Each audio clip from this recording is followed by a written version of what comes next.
Welcome to the show. I'm your host, Connor Knowles, and this is the Nerdic Gods podcast episode. Jesus, what episode is it? 56? 56. I knew that. Today, I'm joined by, as always, Sims. I think Horizon's going to get cancelled. Not cancelled, Hey. delayed. I just feel like it's going to get delayed. All right, I've been thinking about it all week. It's been the first thing I want to say, and I've said it out loud now. It's going to get delayed. We're not seeing it this year. God of War and Horizon. I just feel like we're going to do it. They're going to do it. I feel like it's not happening. And we are also joined by Daniel. Yeah, it's not going to get delayed. Sure. Who cares about those two? Because today, ladies and gentlemen, we have a special guest. His name is Oliver. He runs a Twitch channel. You can go find that at twitch.tv/ProbablyOliver. All lowercase, all one word. Got that down? Oliver, how you doing? All good. Horizon is it's coming out this year, and it's going to be the game of the year. It's coming. I love this man. I love this guy. Great mustache and likes Horizon. You see, that's what he should be like, Sims.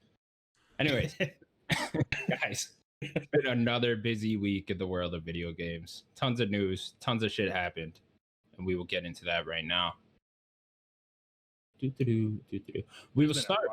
Last week, there was a state of play, guys. Yes. Last week, PlayStation held a state of play on February 25th, showing off some upcoming PS5 and PS4 games. And we will go through the whole thing.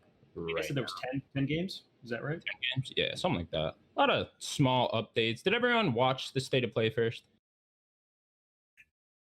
Yeah, loved it. Like, I'm a big PlayStation guy myself. Like, and I don't know. Like when first watched state of play, like as soon as it finished, I thought, okay. I thought there would be more, but then like sleeping on it and like waking up the next morning, I was like, oh shit, there are a good 4 or 5 games that I am super hyped to play coming up this year. Like just out of that state of play alone. Sure. Sims, what do you think of it? So the week before we had the Nintendo Direct. All right, so when it got announced, I was like, this is it. We're getting everything we want. We're getting Wind Waker. We're getting Wind Waker. That's all I wanted. Like, at 50 minutes, Wind Waker, I'd have gone to bed happy. And I went to bed pissed off. Woke up pissed off. Got over it over the weekend. And then when this thing got announced, I was like, it couldn't be any worse. Like, it could not have been any worse. And I expected nothing. And I got everything that I needed from it.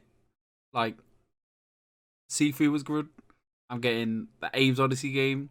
That looks amazing. I was happy with it. Like, the whole thing, everyone keeps moaning about it. And I'm just like, I liked it. And then you get like some Sifu, John Wick raid stuff. I'm game. Speaking of moaning about it, Daniel, I know me and you are more down on it. I just don't like it. I'm not going to moan about it. I think it was a very well put together show. I just think flat. It was a well put together. What is it? 20 minutes or whatever. Well put together. Got down what state of play is now, right? Exactly. I think it was well put together, especially considering Nintendo's Direct was so long, and that could have been 30 minutes, 20 minutes. But this state of play, they just like, I didn't need to see all these games again, to be honest. Like, that's kind of where I was. Like, the Deathloop trailer was really cool, but like, I've seen enough Deathloop, and they didn't really do anything different. Like, I'd rather see what a run looks like in Deathloop than like a new trailer. Like, what is like minute to minute look in that game, or even same with Returnal. Like, I want to know how does a run 30 minutes in Returnal look, you know, maybe cut down. But Sims is definitely right. Sifu is the highlight of the whole thing, 100%. Yeah, I think I'm kind of at a point with all these where if you're not going to do like an E3 level type one, I just don't do it at all. Like, you could have just put all these trailers out separately, you know, and it would have been the same thing, right? Yeah. So yeah, I don't know. I need that big announcement, you know. I need that big, you know, bang at the end of these to really get me excited about all this. Like, this would have been great if you would have had like an announcement or like a God of War trailer or whatever at the end of this, you know. Then it would have been like a great state of play. But without that, I just kind of feel like it's unnecessary. But yeah, we will go over each game they discussed. First up, they showed off Crash Bandicoot 4. It's About Time, the PS5 version. Also, I guess that's just the next gen version in general. It's coming out pretty soon here. When is that? March something. I think it's March 12th for the next gen versions coming out. Anyways, yeah, I know me and Daniel played Crash last year. We both loved it. Oliver, did you play this? I love the Crash games. The Insane trilogy was amazing. Like I platinumed all 3 of them and Did loved you? every second of it.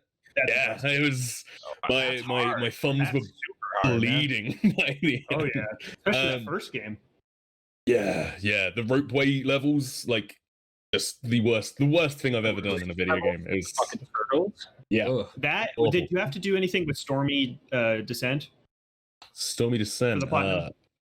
That's the bridge one, yeah. No, that's not the bridge. It was the one where you're climbing the castle. That's the DLC that they did. Yeah, Yeah, it you was didn't- one of you the last ones. You didn't have to do anything with the DLC, thankfully, because but like you had to do a speed run on every single level, Oh. and they were miserable. They were miserable, but like Platinums, man. but because of that, I was like super hyped for Crash 4. It didn't hit for me. It sort of felt like a cover version of Crash for me. Like it wasn't all the way there, but. I'm excited to try it on PS5. Like I'm gonna give it another go when it comes out next week. Like but yeah, I was a little lukewarm on Crash 4 when it first came out. Yeah, it's kind of weird because it already runs at 60 frames on the PS4, I believe. So I don't really know what's changing. So I guess it'll be at 4K now. So Yeah, the visuals it'll for look sure. nicer. I think did they say 120 frames? Oh, did they? See, that'll be so. really nice with the amount of Did speed they? you need. I could be wrong. Yeah, I don't see anything about that here. I feel But like yeah, if it was 120 frames, we'd be hearing a lot more. I mean, about I it. could be wrong. I don't. Maybe I'm just throwing it out there. Maybe they should. Willing it into existence. Yeah, sure. Platinum the Insane trilogy. That is so hard to do. Yeah, Connor's got a little crush now, hasn't he? Was this the guy that platinum Did you platinum Tony Hawk's? The Pro Skater Road? Yeah, Tony Hawk. Oh, you- Yeah, I platinumed him a while back. Like Yeah, Tony. and that was Daniel, shall we leave? that Leave him was- to it. Never mind.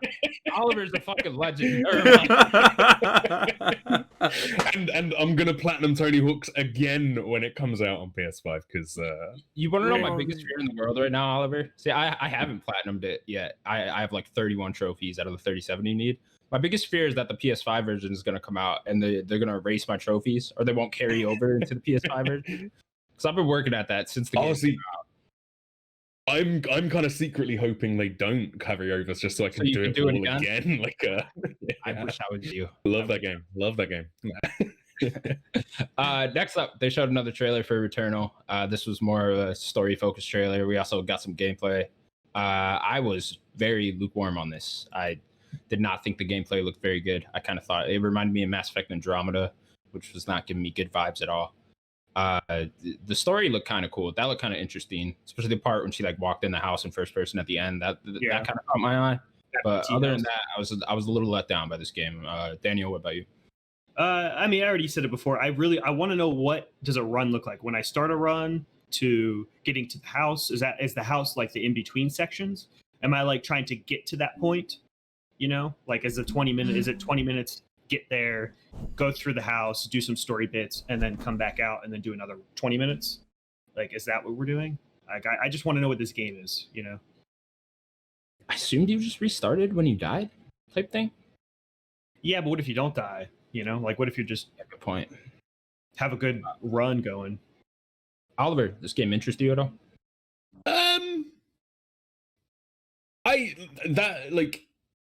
Since they started like showing stuff for it, I think the state of play trailer from last week, I think it's the first time that I've actually gone, okay, I'm starting to see the value of this game. Like the trailers before, I thought, yeah, it looks interesting, but it's not one that I would even consider buying day one sort of thing. Now I'm a bit like, I quite liked how the gameplay loop looked. To me, it looked a little bit Control, a little bit Dark Soulsy, a little bit just hard as nails but rewarding. Like, but I'm still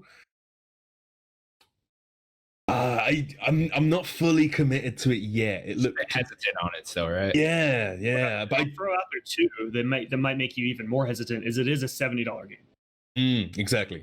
Like if it was 40, then yeah, I think that trailer would have made me go, yep, okay, Housemarque have done it again. But this, Yeah, I don't think they're doing a good job of selling a $70 game right now. To Mm. be honest, I think. Yeah, it's just interesting. Oh, go ahead, Sims. Oh, sorry. Yeah, I think a lot of people were excited about this game until they saw that gameplay, and I wasn't excited about it. But when I saw the gameplay, I was immediately like, "Nah, I'm done. I'm okay. I don't need to play that game. I don't need to play. No disrespect to Hades, which I enjoy. I don't need to play another version of Hades in space. If that makes when sense. Hades is already perfect. Exactly, and with it being, is it supermassive? No, this is a Housemarque. That's I meant that. With it being them, and we know what we're getting from them, and this is like a whole different thing. They've never attempted to make a game look this good and play this well. I don't know. I think a lot of people went, "Oh, all right. Oh no, I'm all right." Like, I'd rather watch Oliver play it. Do you know what I mean? The third person, the first person PT vibe, that bit looks. Oh, this looks well creepy. And all of a sudden, you're playing this like, is it roguelike? Roguelike. And it kind of just puts these people that want this hardcore story driven, like, beat to beat moment. They're not getting that. They're getting something else. And the story doesn't. I don't think the trailers that we've seen before that has really shown what we're actually going to be doing. I mean, tell me I'm wrong. But... I don't think so. No, you're kind of right. Oliver?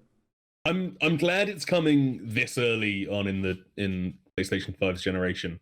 I feel like if it came out in like 2 or 3 years' time, it would be sent out to die.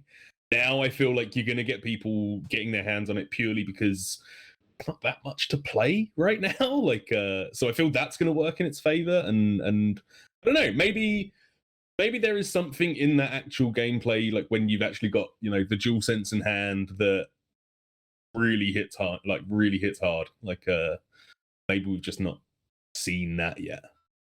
It's Housemarque. They make great gameplay games, And I'm sure it will be. I just don't think it's going to be for everybody.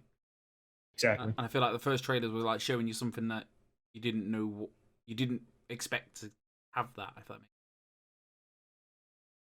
Yeah, that's what's crazy about the gameplay not working for me is that Housemarque is just so known for their gameplay, and I was never confident in this game from a story standpoint, but gameplay I thought for sure was going to look a little bit better than that. It kind of looked like a battle royale. Remember Housemarque had that canceled battle royale game from about like 6 months ago? It's like maybe a year ago. Yeah. I forget what it was called, but they had to cancel that, and I'm sure assets of that went into this game. So maybe that's why the gameplay looked a little off to me. I'm not sure. But yeah, hopefully Housemarque can show me another trailer that'll get me sold on this game or something. One of the few next-gen only games as well. Oh yeah, that's true. I think to be clear, like, we're not down on this game. I just feel like it's not for us. It's not for us. Like, I don't know. Like, I'm speaking for myself really. But I don't know if we all feel the same like sentiment of like it's just not really for us. Like, it's not. I don't know. How do you feel about it? It's not. It's not going to be a bad game. You're going to get reviewed really well. But... If it's not for us though, who is it for? Yeah. I think this game needs another like Ghost of Tsushima state of play. Just like 20 minutes. Tell me what this game is. Give me the story. Give me a whole run, and that's it. Yeah, that sounds nice.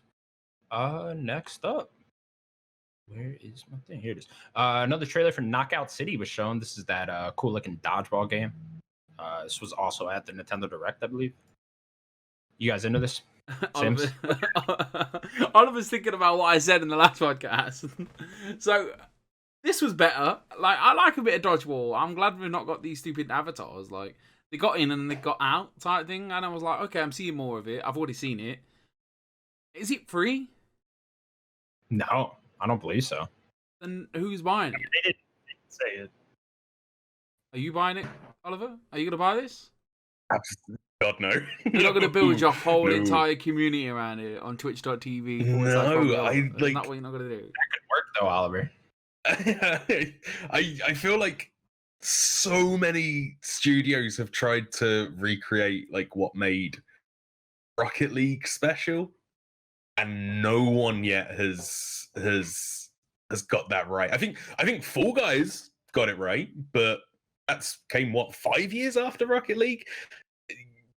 Like this, I watched this and I didn't think, oh yeah, this is the next Fall Guys, this is the next Rocket League. I thought this is the next Destructional Stars, a game that came out a month ago. And you guys playing Destruction All Stars? Like, Did Sims really? I had so much faith for that game. I like even when I played, I wasn't disappointed. I just wasn't blown away. Natalie dabbled every now and then. I don't think she jumped in a while, but she dabbled in it.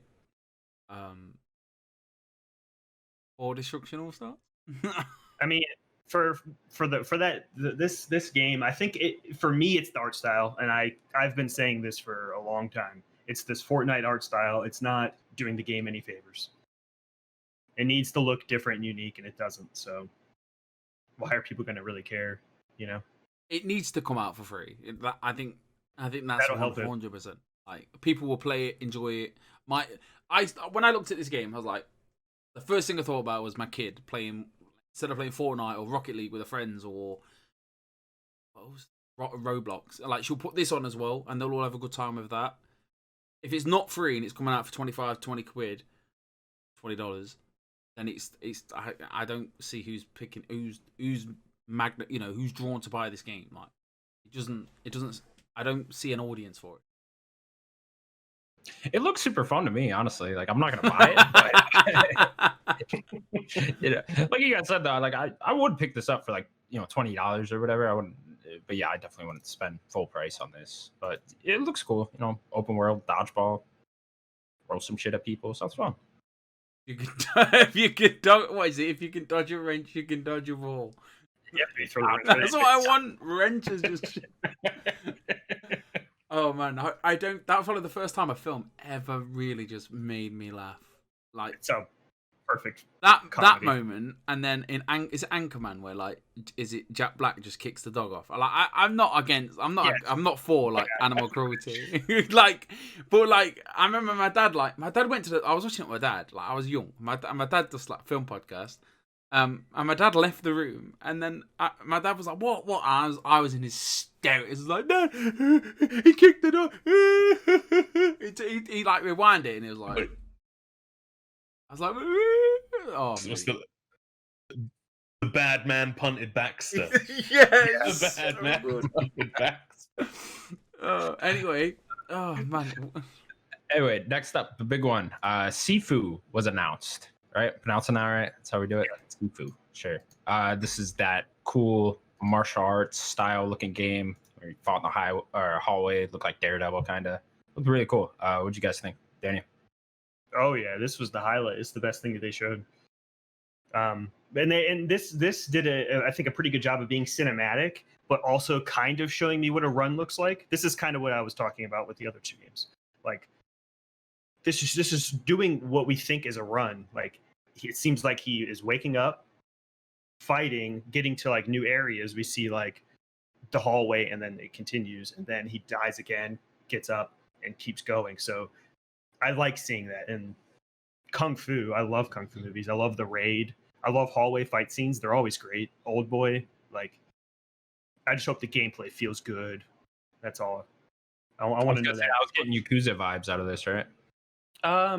Yeah, but you're not. It's a little different, but sure. But the combat looked very Yakuza-like. This definitely looks more cinematic when you're punching than Yakuza games do. But also, it felt like, all I can explain it is it felt like that. Like, you could hear. Yeah. Like, I was like, this feels so good. And all I could imagine was that Daredevil scene in my head of just like, this is so good. Like, this just looks like, and especially after just like watching Cobra Kai. Oliver, have you seen Cobra Kai? No, I've never seen Karate Kid. Oh no. Gotta watch the first Karate Kids, then watch the first Karate Kid, then watch Cobra Kai. You gotta watch part 3 as well. But anyway, Sifu. So anyway, it felt like, it just looked like, all I can say is it looks up my alley. Coming off after, especially just after Cobra Kai, and the world's like a bit more into kung fu and like really likes that, and people that watch The Raid and watch that Daredevil, like, it just looks awesome, and it looks so like, the trailer was so well put together as well. Like, and I was sold on just that one trailer that I've ever seen. And if they never release another trailer, I'd still buy this game. How do you feel, Oliver? Yeah, can't wait for this. It looks so good. Like it just looked so fluid. Just every movement looked just perfect. My only concern is that like, is it gonna look that good if you're not good at the game? Like, I hope they kind of nail. I hope they still kind of nail that fluidity when you're learning, because if that game feels as good to play as it looked in that state of play, like that's a hit. That is, they're onto something solid gold there. Like it looks really, really. Can't wait. Oh, man, I hope it's out for like May as well. Yeah, was combat it looks just really 2021? unique. Is that all they said? Was it just 2021? Yeah, Did they give like a Yeah, there was a date. window? Okay. It just looks like a May 2nd game. That's all I'm saying. Yeah, it just says later this year right now. So Later. yeah, This game would be good by itself in like August, with like no Something other like game. that. Or I guess nothing around it. Kenna is coming out in August now, but somewhere in there with no other, you just play that. Next up, they showed a new trailer for Solar Ash. This is the new game from the creators of Hyper Light Drifter. I believe this is also like a successor to Hyper Light Drifter or something, or it's like in the same universe. I'm not sure. I didn't play. You're not sure? Okay, cool. Yeah, this was a more of a 3D platformer though, and compared to the 2D platformer that Hyper Light Drifter was. Looks cool. Oliver, what do you think? Yeah, I really like the art style of it. Like, it sort of looked like the colors were very like No Man's Sky-y, if that makes sense. Like, it was that kind of like vibrancy on everything was turned up like far too high, but in a really good way. The gameplay looked Daniel, I think it was you mentioning that you played the Pathless like a couple of weeks ago. Like I did. very reminiscent of the Pathless. And the dots that you have to click on, yeah, to you out with the speed. Yeah, that was straight out of the Pathless. Yeah, yeah, and I loved the Pathless. I really enjoyed it. Like, really enjoyed my time with that game. If it is just the same thing again, I don't know if I'm gonna have the patience for it again. I'm intrigued. Like, it looks cool. Like, again, the art style looks great. The gameplay looks fun. There's some Shadow of the Colossus thrown in there as well. Like, it's Big worm thing. yeah, it looks cool. It looks cool. I'm not fully sold on it yet, but I'm down. Daniel.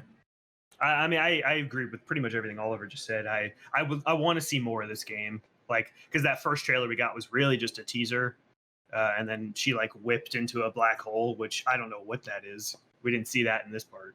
I want to know what going into a black hole means. Anything. Yeah, I don't know. Yeah, I'm curious because I still want to play Hyper Light Drifter. That is like one of the few games that is in my like wish list on Xbox. It's just to buy that game. And yeah, I don't know. The studio's great, so I want to see more. Sims, this doesn't really look like your cup of tea, but you know it. Who's bringing in the tea? What, because I'm English? Is that what it is? Exactly. Yeah.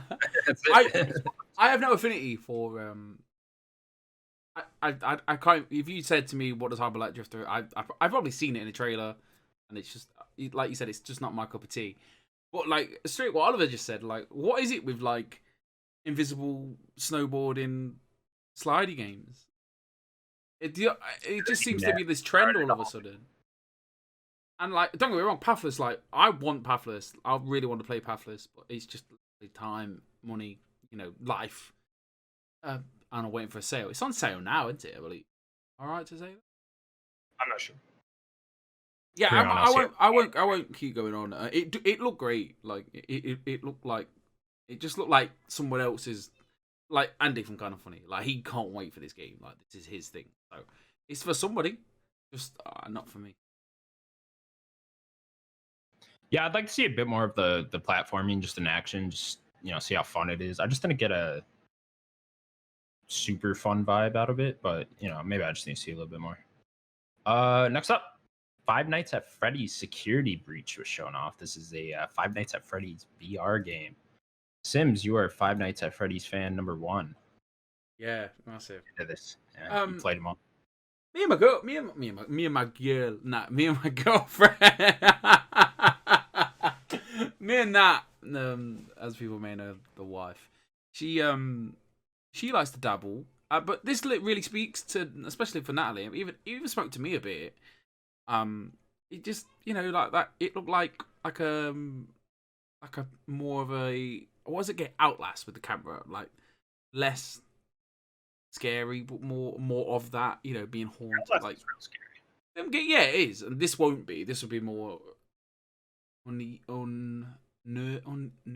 I'm not very good with words. Have you noticed this, guys? Like words, me and words, we just have no relationship. Like Words are hard. Words are words are hard, kids. Words good. What was I gonna say? So someone it was in podcasts. It was like every time you get like a dark opening to any trailer now, you're like, is this Silent Hill? Start sitting up. Is this Silent? Oh no. And then you're like, oh yeah, it's all right. But no, yeah. Yeah, because what is the lady? She's like, "Are you in the mood for a scary game, or something like that?" What did she say? To be fair, like in that pizza place, with the animals coming through like the slides and stuff, it does have a good vibe. Like I wasn't unimpressed with it. I'd be like, yeah, I'd like to play that. It's definitely something Natalie would like to play. Something to talk about on the podcast. Let's see what happens with it. Like, do you like scary games, Oliver? I like scary games. This wasn't for me. Like I've never, like, up until about 2 or 3 months ago, I'd never even seen gameplay of the original Five Nights at Freddy's, and when I saw it, I was like, "How is this a game? You're just looking at a keyboard and some monitors. Like that's they've never been for me." And this, it looked cool. Like go and get it. Five Nights at Freddy's. If you're into it, right? Like, yeah, it's. But yeah, no, not for me. Not for me. No, just yeah. These always came off as like these games are just made for streaming type thing, and then that's always kind of turned me off to them, But yeah, if you're into them, Daniel. Yeah, I'm not gonna play it, but I love the universe of Five Nights at Freddy's and looking up lore videos and all that kind of stuff. This is one of the few universes that I actually look up, like the Game Theorist YouTube stuff. It's so fun. But this is a good evolution of Five Nights at Freddy's. Like Oliver was saying, it is, the other games are nothing. You're just looking at a monitor. So now that you can walk around and you have your thing you can look at, and then they're chasing you, I think is going to bring a completely different element to this game for the fans. I do want to point out as well that this trailer got like 3 times the views of any of the other trailers on State of Play. So clearly they know what they're doing, putting this in the State of Play. Yeah, it has a huge audience. Right, exactly. Next up, Oddworld Soulstorm was shown off.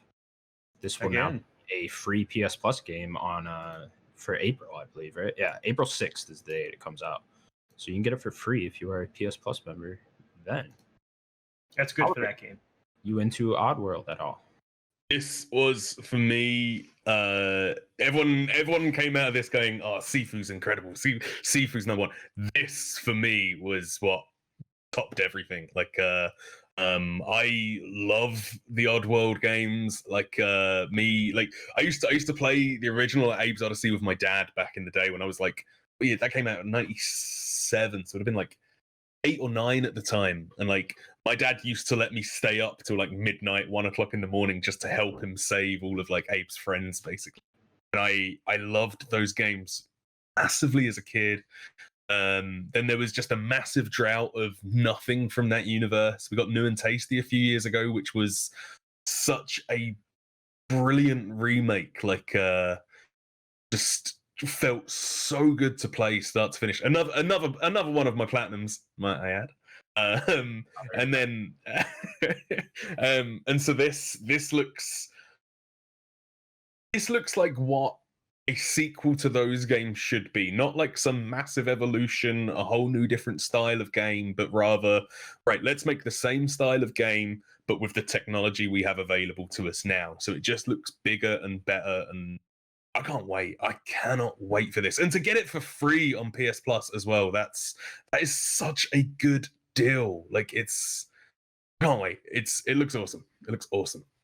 PlayStation. Yeah, Lauren Landon, he made a bunch of money right there.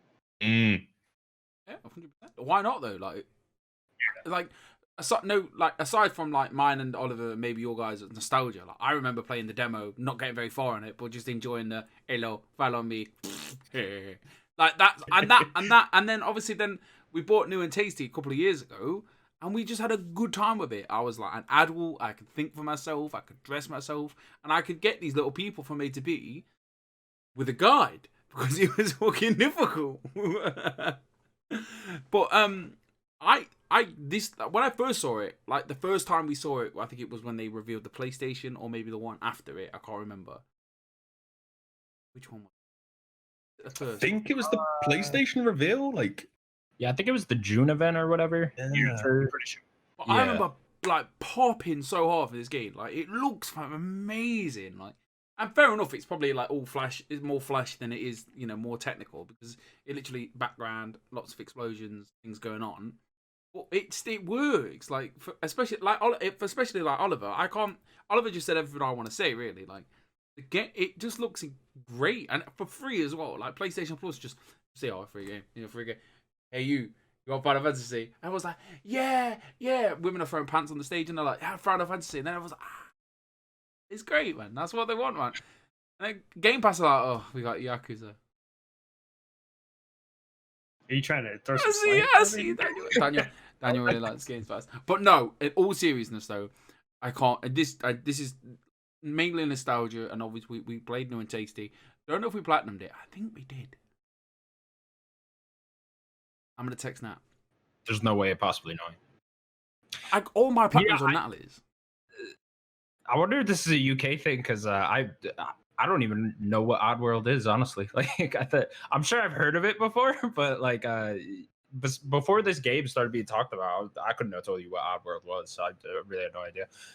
It looks cool though. I'll play it, especially now that it's free. I'm not the biggest 2D platform fan. I'm not sure. Do they go for more of like a 2D platformer, or is it more of a 2D puzzle type thing? it's more puzzle than platformer. Is it more puzzle? Like, yeah, big time. There's Okay, platforming maybe I sections. should do But it more. Yeah. Sure. Yeah. When that alien had the things wrapped around his mouth though, that really disturbed me. I don't know why. That was a really disturbing image. Don't do that again, Sony. Daniel. Breaking news. Natalie's looking into the platinum situation. That was the news. It wasn't if you did or not. Oh, I'm really we're looking. Oh, okay. Maybe I should have waited. It's not really for me, but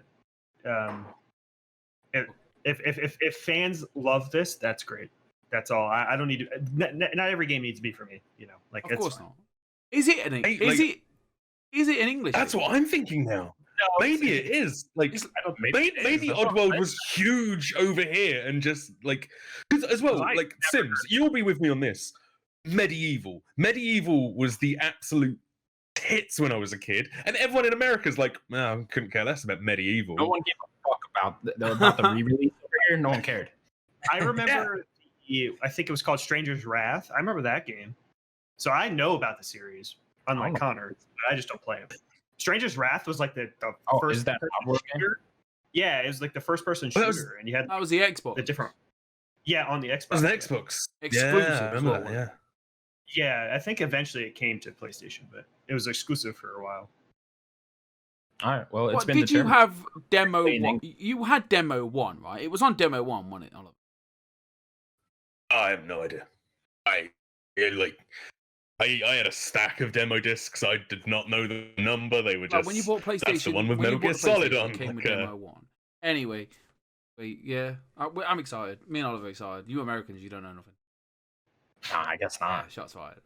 Cross that pond. I mean, No, you it can- is you can strange. have It's weird. Weird, that is.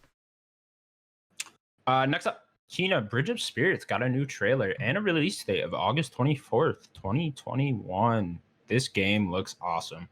They started playing this trailer. You immediately get the Pixar vibes, from the cutscenes, the CGI cutscenes. Looks very, it almost looked more DreamWorks than Pixar. I'll say that, but it looks really cool. The gameplay looks great. Daniel, I know you're excited for this one as well. It looks like a Pixar movie, and I think that shows that they are a bunch of animators and they have animation background. I think that really shows. I think they're if this game is exactly what they're showing, then they're gonna just trounce everybody on quality of visuals. Like if I'm playing a Pixar movie, come on. Sims, you into this one? Yes, 100% yes. But it comes out a bit later. It's only a $40 game, £40 game. I'm going to pounds. So how long does that make this game? 4 hours? 5 hours? I'd imagine, yeah. Is Yeah, that- probably in that ballpark? It's like 4 to 8, something like that. Is that enough? Is that enough? Is that enough of that world? I don't know. Like, I kind of got the like. Is it just going to be short and sweet? I don't know what I'm trying to say. Like, is short or you want? This game looks so big. You want more of it, and like, is 4 hours going to be enough of it? That's what I'm trying to say. Is 4 or 5 hours going to be enough for this game? It depends what you're doing the whole time, right?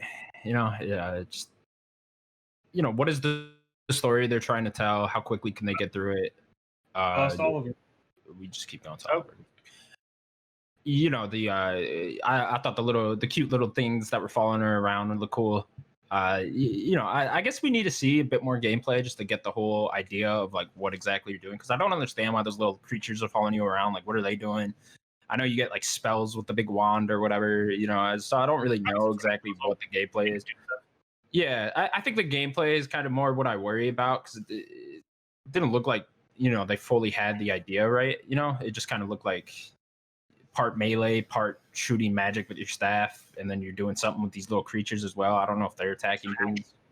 Yeah, so again, we could probably use another trailer on this one with going inside the gameplay.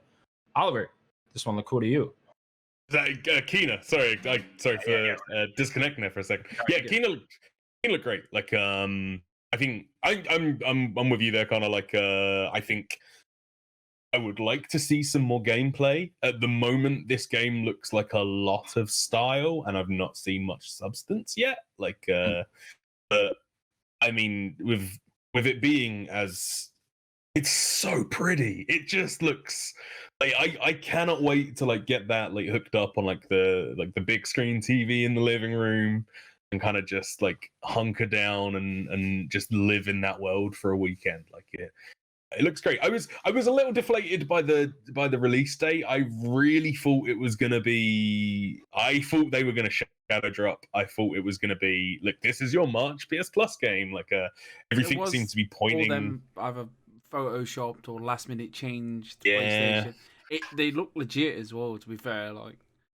It was as well. There was like I think the thing that spun me into the rumor mill massively was the developers replied to a tweet about like someone had said like, oh, rumor Kena Bridge of Spirits is the free PS Plus game for March, and the developers replied to it saying a rumor's just a rumor until it's announced. And it's like, that's the worst thing to say. Like, if it's not like, yeah, like that made it, because so I was like on the edge of my seat that whole that trailer thinking, yes, I'm gonna play this tomorrow, and then it was August 20 whatever it was, and I was like, that's exactly how I ended up going. Okay. Sims sent the into the Discord chat. He sent us the PS Plus thing with the image of Kina being the PS Plus game. So the whole time I was just expecting it to be dropped like immediately after the show, and it wasn't. And I think that's where a lot of my disappointment from this state of play comes from. But that's my fault. The way that PlayStation are going though, this could be a PlayStation Plus game. Maybe. Yeah, maybe September's right. Maybe like a week later or whatever. Just do August. That'd be kind of bullshit though if everyone bought it and then a week later it was free. I suppose maybe not. They gave it the August 24th, haven't they? Maybe they kind of ends up. Maybe they take the. I don't know. Maybe it's like a bluff and they just give us it at the beginning of August.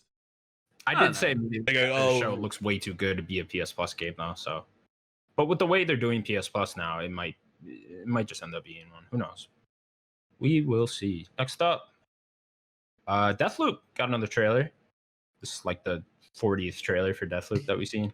This game comes out May 26th, something like that. Yeah.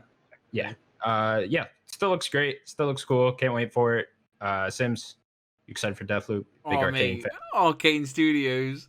Oh my god! Like, I don't know, Oliver. I don't know if you know, right? Dishonored 1 and 2, but one of the greatest games, the best 2 games of all time.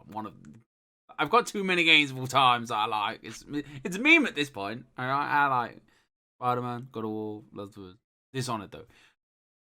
This game looks. I don't know what it looks like because they're not showing me, but I'm already sold. So that's all I'm gonna say. Like I like Dishonored, so I'm gonna like this. There's no doubt about it. What's going on? I don't know. Do you know? No one knows. Oliver, you know. You seem to know a lot, right? Yeah, I've played it already. It's Okay, great. It's great. You guys are going to really enjoy it. It's good. It's good. Albert already got the platinum in this.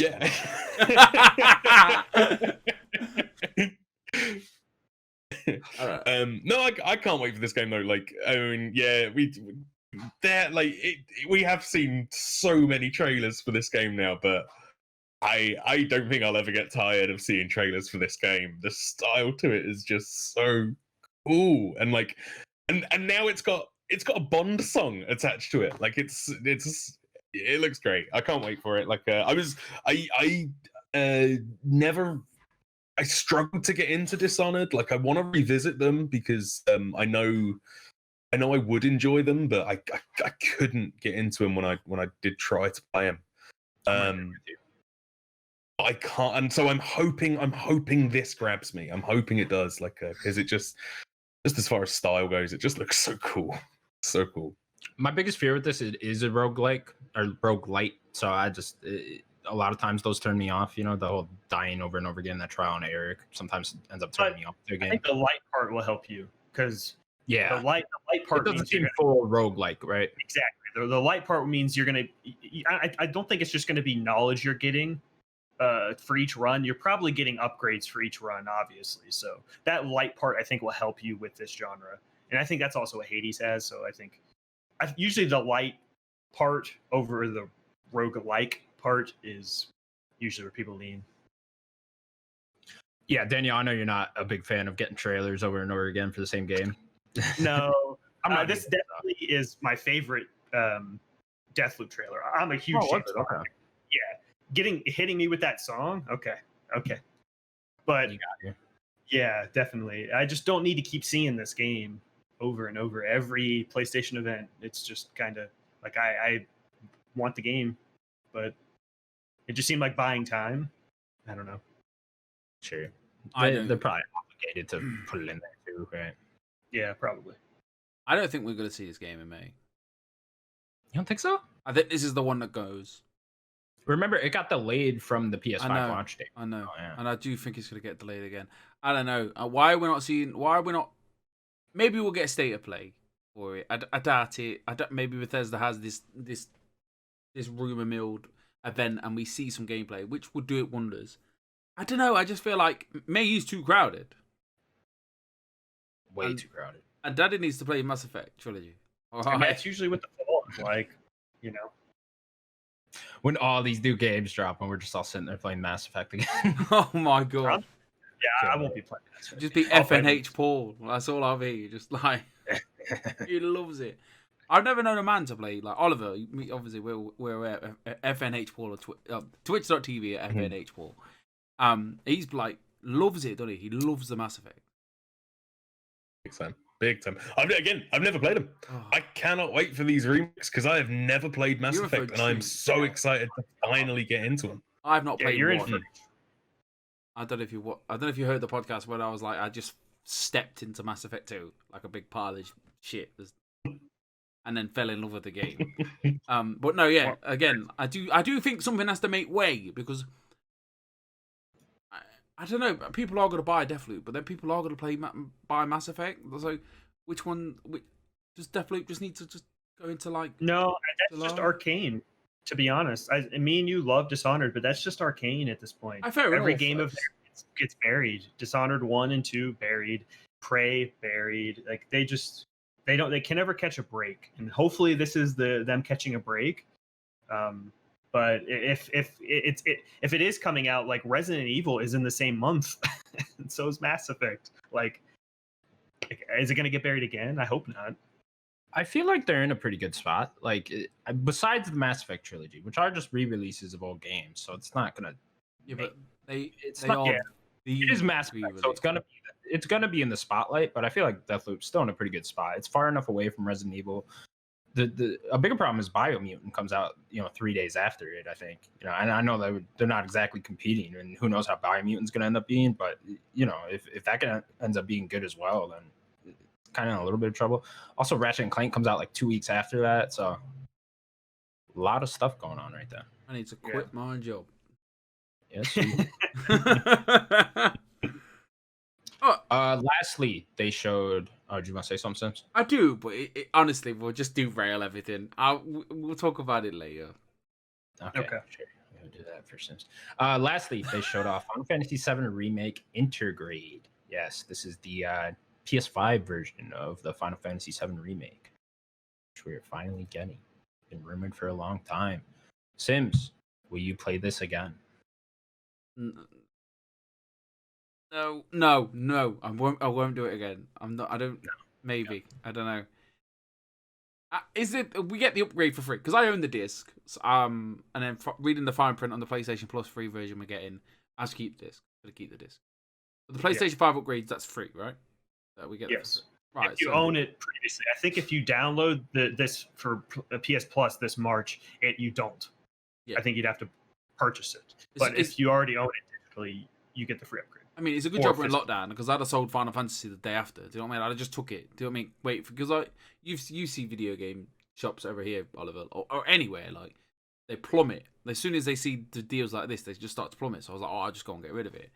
But luckily, I didn't. I just want Natalie to play it, and I want to see it again. I'd like to play it again, but I just don't have time. Convince her to play the Yuffie episode. I think she will. Yeah, like. You have to pay extra for the Yuffie DLC. That's DLC is $10 or something. So something like that. Yeah. I'll play that. I'll play the DLC. 100%. That's one thing. That's where I'm at too. I'm totally gonna play through the Yuffie episode or whatever it is. I don't really care how long it is, but I'm hoping the trophies just carry over again because I do have the platinum in this one. So hopefully, flex that platinum dick. Go on, son. I was like, why are you not telling him? Tell him about your platinum on Final Fantasy. Like 50 platinums. But yeah, I will play through this again. Oliver, did you play this game last year? Yeah, I've always been a huge Final Fantasy big fan. Like Final Fantasy VII, the original, was my first ever Final Fantasy game. Fell in love with it when I was a kid.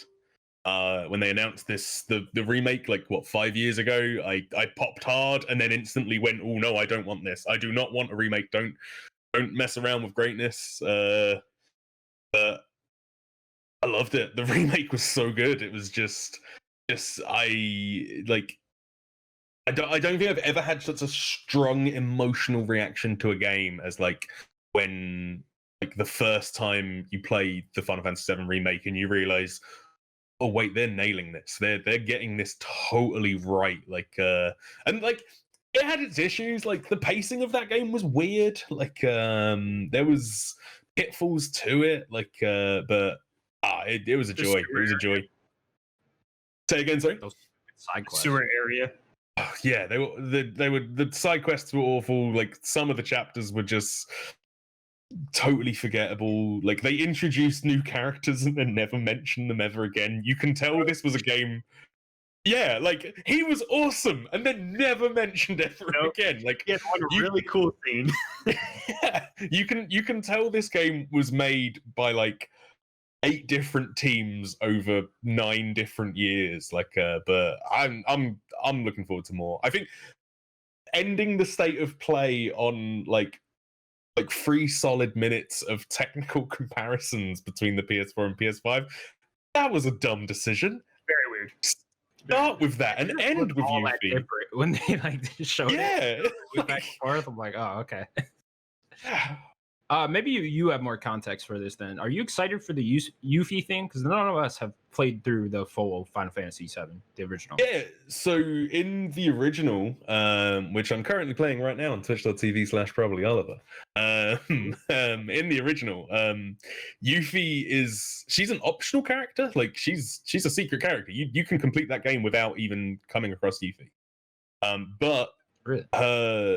Her little side quest and her little her little story attached to it is really good fun. She's a really, really she's like a really big breath of fresh air, and like she's a comic relief character in a story that doesn't have a lot of comic relief, like towards the end, sort of thing. So she's great. What I'm more interested in is like there was combat sections of the Yuffie bit where there was another character you were controlling who isn't in the original game.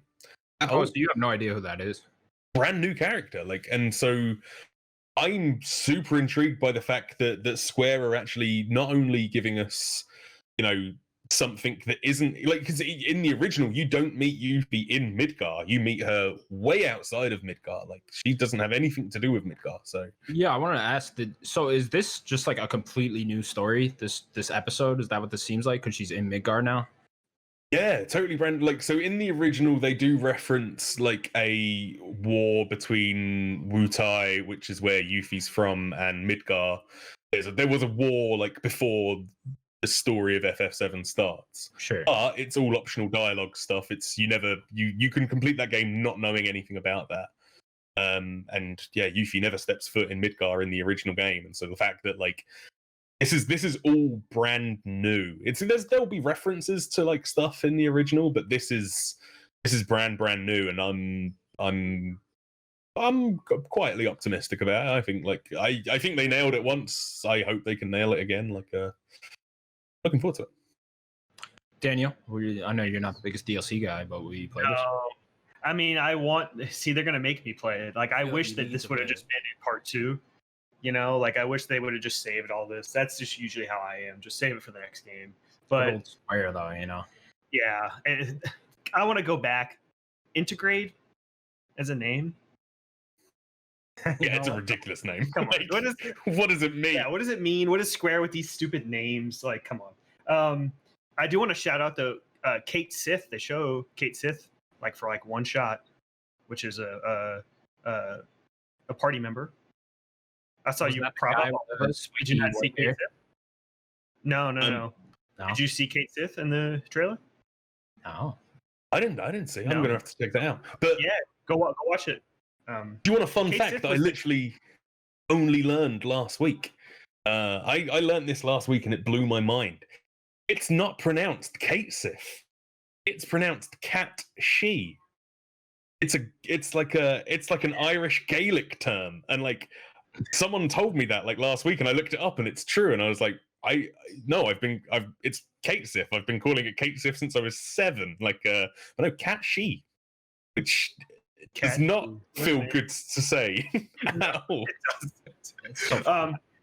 Connor, so in the game when Midgar, like the plate falls, you see there's one shot of this cat, this anthropomorphic cat that's crying. Yes, yeah. Okay. That is Kate Sith. There's a one shot of Kate Sith in the remake. But you see Kate Sith in this trailer, which is pretty cool. But yeah, I do want to play this. And meet the cat. Yeah, I do want to play this. All right, cool. Well, that was it for the state of play. An eventful state of play. Pretty good one. I'd like to see more. Next up, Sony Japan Studios is being scaled back and reorganized. An official statement made by Sony team said they are being recentered around team. What's this team name, Daniel? Asobi. Asobi. Yes, who are of course the creators of Astropod, which is pretty exciting. Daniel. Yeah. What do you think of this? Pretty sad. I know that they really haven't made something for a while by themselves. They really kind of do a lot of support work. I don't really have a huge connection to the stuff they made themselves usually, but it is pretty sad. I feel like I don't have any affinity for it, but I feel like I have. I don't know. I feel like I mean, Oliver, I've got nothing to say. Like when it happened, I was kind of like, okay. I'm scratching my head. Like it's a bummer, but it's like the natural course of studios, I guess. Like it's a shame. Like I like there was a lot of games that I played that like the Japan studio logo would come up on screen. It was like and then looking into it, it was like, oh no, they didn't develop it. They just did quality control or like additional stuff on it, and it's a shame. It's a shame, but like I just think like I'm looking forward to seeing more of what Team Asobi can do, because Astrobot has been phenomenal so far. It's a shame. Yeah, I don't think this is as bad as it sounds. I think they're just being downsized a little bit. They've kind of been more of a support studio for the last few years anyways, I mean, their last full game was Knack 2, which, I mean, say what you want. Yeah, exactly. Say what you want about Knack, but every year. Game every year, yeah. Knack doesn't stop, man. This Knack train. Choo-choo. But yeah, we still know, Team Asabi, whatever their name was, is still making, Asobi, whatever, man. I can't read, that. Hopefully they make like a full Astrobot game next, like a full $70 one. I would love that. Give me a meaty Astrobot game. That sounds nice. We know the team that makes The Last Guardian and Shadow of the Colossus is now what's their name? Gen Design. Sure. They are now partnered with Epic. They're making games for them. So they're still there. So we're still getting games from all these people, So it's not the biggest deal. It just feels like Japan studios themselves are just going to go into more of a support role, which is fine. Sony needs that too. Okay, cool. Next up. I love it when he says it. I just wait for it. For the next up, you love next it. up. Let's go here. BioWare is ending its continued development on Anthem, thus canceling the Anthem Next DLC plans. The team will now focus solely on the next Dragon Age and Mass Effect titles. Oliver, you BioWare fan?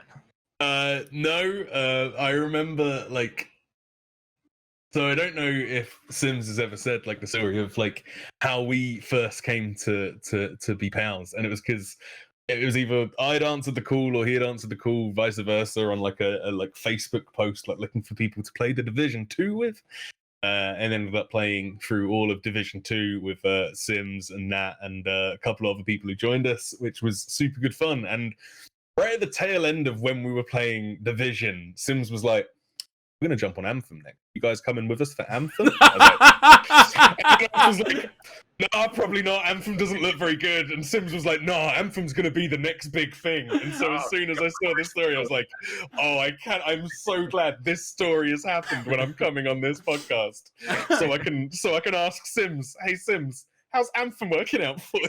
He said the same thing about Avengers, just so you know. Oh, sure, man. We're not. The best thing about that, me jumping over to Anthem, Natalie was like, no, I don't want to do it. And I was like, Natalie had to come with me. We're duo, so she's just lumped with it. I want a refund. I honestly, I got 30 hours of content out of this game. Sorry, I got 30 hours of content, and then I put it down because there was nothing else to do. As I spit up my screen, I want a refund, or give me a discount on Dragon Age or something. It's on Game Pass. Fuck you and your Game Pass. I'm just upset. I mean, it was fun to play. I want to say fun to play. I mean, it was the shooting mechanics were great and the flying around was great. Other than that, nothing really. Was it great? Or was it good? It felt great to play. Did it? I don't know if it even felt great to play. I'm on the minority though. Probably. You played a beta. I thought it felt good. I did only play the beta. Yeah, I thought it felt I don't know. good. They nailed. I don't think it felt great. They nailed the flying around and they nailed the shooting, the heavy gunner. Briefly, this is what, 2 years? Are we talking 2 years ago now? Aren't we? We are, aren't we? Yeah, 2019. It felt. He's trash. All right, I said it. He's trash game. All right, I wasted my money, and I got kicked in the teeth, and I'm upset. I'll play Division. I am pretty happy about this because the team is moving on to Dragon Age and Mass Effect. That's just more people to work on games I'm actually looking forward to. At least they haven't lost their jobs or anything like that. Yeah, that too, right? Yeah, exactly. I know they said it's only a small team that was working on Anthem anyways. I think they said 30 people or whatever. So, but still, it's nice that they're going over to work on actual games now. Daniel, are you upset by Anthem? I mean, I'm not Sims upset. I just want my money back. I feel like you pay that much money and they promised you a roadmap and more content. Yeah, but you shouldn't buy a game off of a roadmap. No, but like you kind of assume it, don't you? Like nowadays, even with like Avengers, I've learned my lesson. Like I think Avengers is like really has Avengers. Like don't get me wrong, I love the game, I enjoy the game. I've stopped playing it because there isn't any content. I don't think I'll ever buy one of these games day one again. And Save that clip. I won't. Anything that's games as a service, I don't think like I won't buy again. Like not day one, because there's no point. You may as well just wait it out. Like unless you know. We're buying Division 3 day one. You know it. Yeah, that you know one, we are jumping straight into Division 3. 100%. Yeah, that one being the minority. But I've got faith in the Division 3. But anything else, I don't know. Like Avengers didn't. It's gonna be Star Wars Division or whatever. Yeah, that's what they're making. I hope no. I don't know. I just feel like I'm owed some money back or owed something. I don't know. Like I feel like I didn't get enough out of it, and like I don't know. Was there ever DLC released for this game? I don't updates. I don't think DLC. Yeah, I mean, when you look at it that way, it's not shocking at all that they're closing it down. When did this come out? 2018, right? Like beginning of 2018. April, Yes, March. it's been 3 years already. They already haven't supported it. Like, it almost sounds like it was dead to them a while ago. I mean, it's been 2 years since this game came out. It reported 15 people working on it. 3 years, right? Oh, no, 2019. Oh, okay. Fuck this shit. Move on. I'm gonna put it in my. All right. It's about upset as this. This annoys me, man. Everyone takes piss out of me. All right. Speaking of Nintendo, a Pokemon Direct happened on February 26th. With it came some exciting new announcements. Yeah, we will go through this as well. There was a new Pokemon Snap trailer shown. New trailer, you know. The new trailer. New, you know. Just kind of weird. Yeah, I mean, that's Nintendo. They're all their names. The new 3DS and all that stuff. Sims, I know you're very excited about this. Right, first of all, let's not ask Oliver. Oliver said on a Twitch stream yesterday he has no affinity. He does not like Pokemon. Pokemon, he said, shit, I believe, or crap. Something like that. So, like, as soon as I knew this story, like, he's got. There is a bit of a connection issue with you, Connor, Oliver. I don't know if are you noticing now, or am I? Yeah. I think it's happening to all of us a little bit. It's okay. Is it? Like, Oliver's the only one, like, it doesn't matter, just come in and out. Mine was freezing up a second ago. I don't know. It's being weird today. It's probably Discord. isn't it? Thank you. Yeah. All good, though. So, talk about new Pokemon Snap. Right, let's start, right? So Natalie's birthday was Thursday the 25th, right? So she was excited already about this Pokemon Plus. Not Pokemon Plus. She was excited about PlayStation Plus. PlayStation Showcase event. And then, this happened. All of a sudden. Like, we knew it was due. I said this last week. Like, we are getting some Pokemon news because it's the 25th. So then, Thursday it happens. She gets the weirdest time as well. Like, 1 o'clock. Oh, it's coming tomorrow. So she's excited. So, like, we were ready. Like, snacks were bought.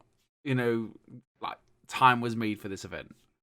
So y'all got your fish and chips out, your tea. Got fish and chips out, crumpets at the ready, butter, biscuits, croissants. These motherfuckers. Just a little spot of tea.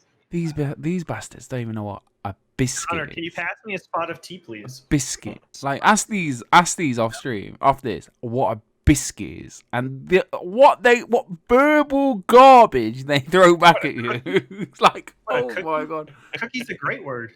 No.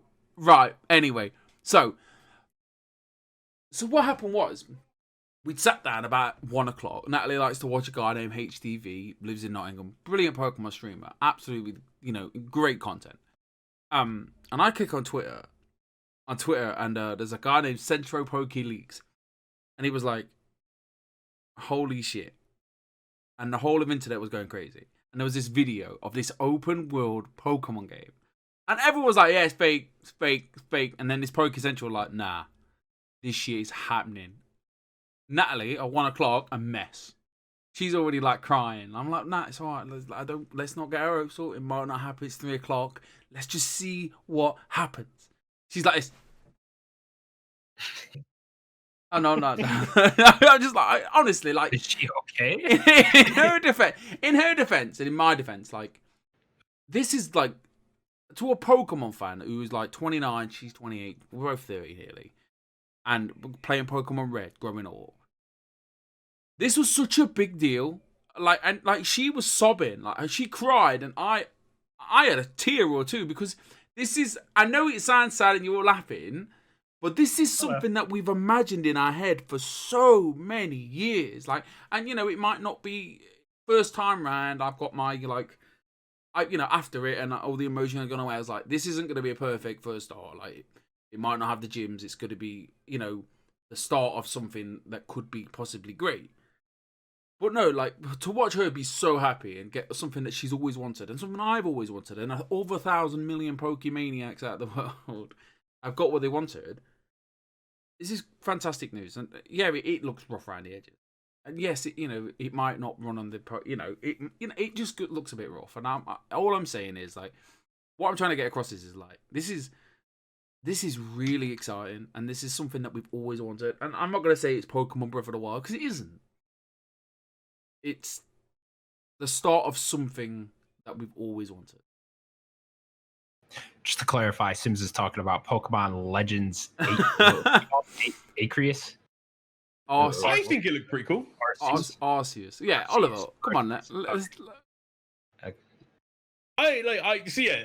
as Sims alluded to a minute ago. I've never been a Pokemon fan. Like, I loved Pokemon. I had Pokemon Blue when I was a kid. It was awesome. I loved it. Like, but I was 6, so yeah, of course I loved it. And then I just like the Pokemon fandom never really took me, and like I appreciate those games. Like, those games I get why they are loved so much. I feel like they've like there's a Pokemon that's just a chandelier now. Like, that's weird, right? Like, there's a Pokemon that's literally an ice cream. Like, why? Like, they've clearly run out of ideas. Yeah, it's just a ring of keys. Incredible. Sure, there's a garbage bag now. Yep, there's a garbage bag, and when it evolves, it's like a garbage bag that has broken, and its body is trash. Yeah, of course. Incredible. Also, Incredible. Like, they clearly, like, the people whose job it is to make Pokemon have been creatively bankrupt for a long time. Like, but it's just one guy, they lock him in a janitor's closet. 100 Pokemon within the week. We need 50 new Pokemon stat. A bin! He just throws a shoe out there. Oh man, I'm gonna get so much hate from a lot of like Pokemon fans now, I can tell. But no, this looked cool. Like, the Pokemon Legends looked cool. Like, it looked like I think one of the reasons why I've never really got into the Pokemon games past Blue and Gold I had as well, like, I never really played them after that, is because they all just sort of melded into one. This looks like something different, and like I'm willing to give it a shot. Like, it looks cool. Like, as Sim said, like, it looks a bit rough around the edges. It looks like a first try at something, but I'd rather they try something rather than just release the same thing again. Like, yeah, it looks cool. I'm with you on everything you said. It's just, if this is going to be like a full-fledged open world game, I have to then compare it to full-fledged other open world games. And if like a new Assassin's Creed came out and we saw a trailer for that and it looked like this, it'd be a fucking meme. Like, it would. It just, you know what I mean? Like, it would. It just, what worries me is the lack of like NPCs running around. Like, it didn't look like the full like open world Pokemon game you want, with like tons of Pokemon everywhere running around constantly. It just kind of looked like an empty field with like Ash Ketchum running around. That's kind of what it reminded me of. So I'm not too hyped up on it. Daniel, you're much more of a Pokemon fan than me. Yeah, I mean, I'm probably the biggest one out of all three of us. I agree that this is exactly with Sims. I agree this is exactly what I've wanted since I was a kid. I've played every game for the most part, except for Sun and Moon. That really lost me. But Oliver is 100% right. Like, all these games are the same over and over again. I expressed my extreme disappointment in Sword and Shield, and obviously people wanted that game and it sold a lot. But like, I'm extremely disappointed in the lack of creativity Pokemon has had for years and years. Like, I don't like Pokemon Go. I don't like where they're going with these games. Like, this is at least something different and new. But I don't know if they can nail it. I like that you're actually moving around the world more. It seems pretty barren, but this is just a teaser. I just need to see more of this game, I think, first. Yeah, they're saying early 2022. I'm like, I don't believe you.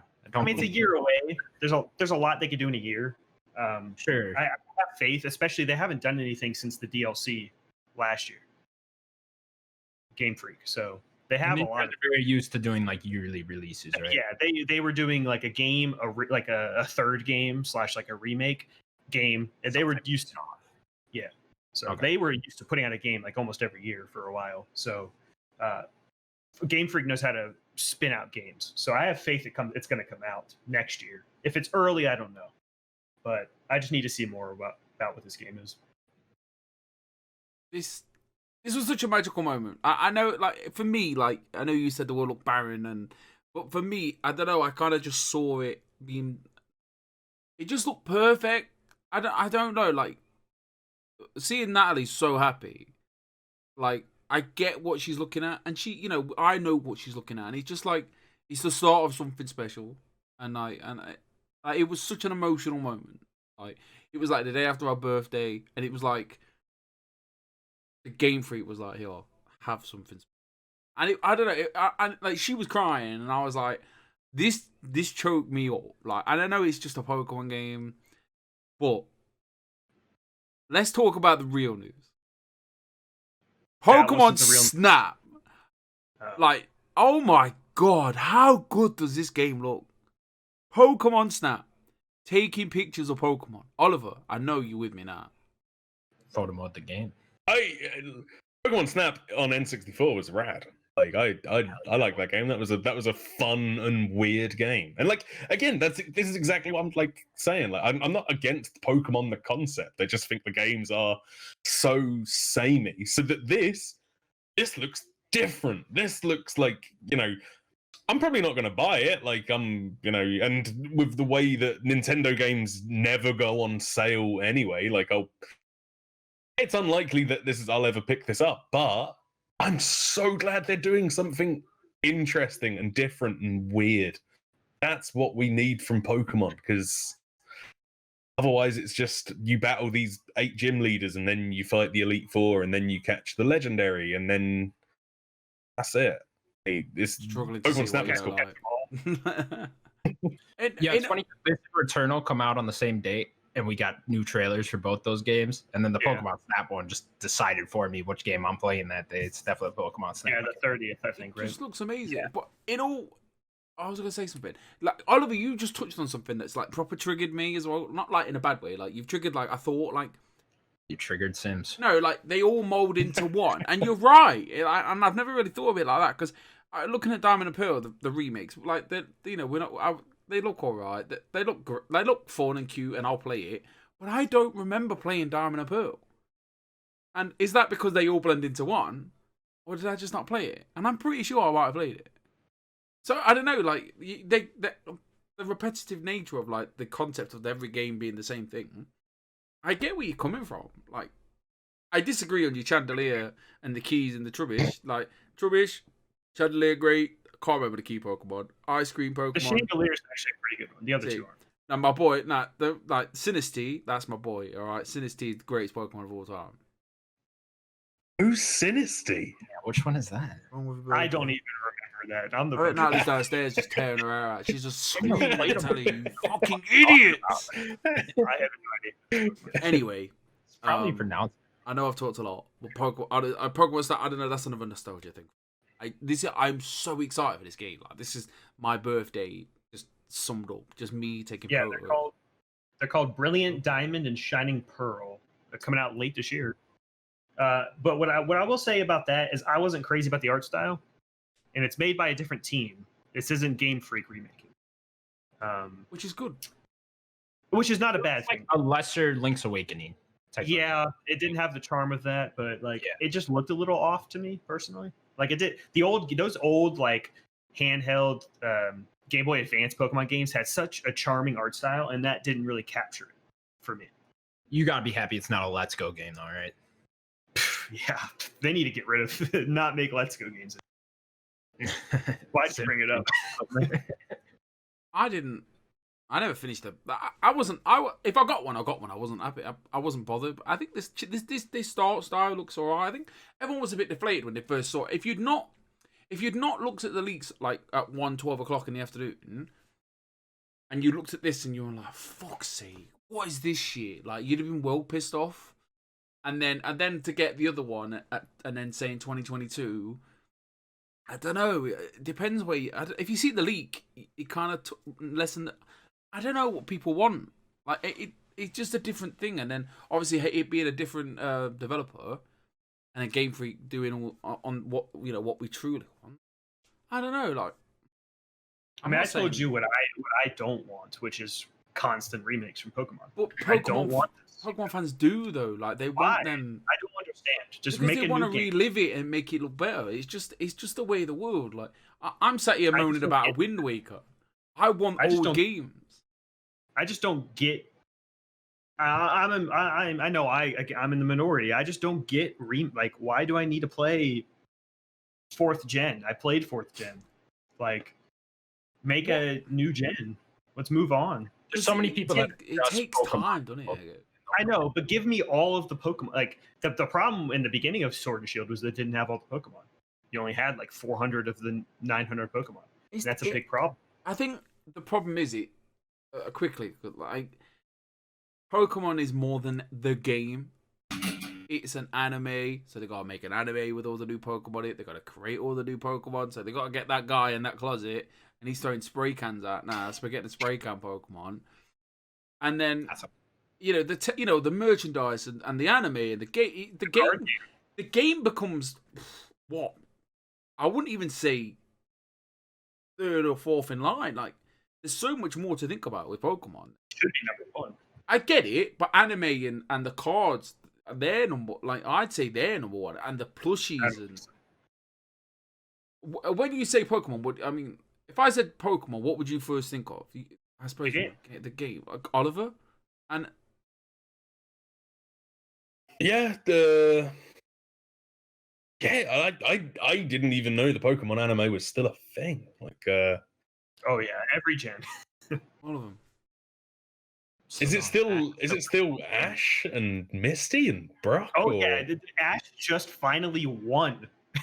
Like recently, yeah, he finally won after like 20 years. Yeah, I was gonna say, isn't he like 40 years old now? I was like, No, he's 10. No, he's never aged. Life is never good for aged. Ash. Yeah, Like got a mustache. Pikachu's out anyway. Oh god. Too old to be here now, man. This is Just like what was him out of Cobra Kai, Johnny, just like him, just trying to be a Pokemon trainer. what if he was in high school still? Right. Anyway. Pokemon. Anyways, yeah, I'm excited for the Diamond Pro remake. I never, much like Oliver, I played Pokemon Yellow when I was a kid, and then I didn't jump back on a Pokemon game till Let's Go Pikachu.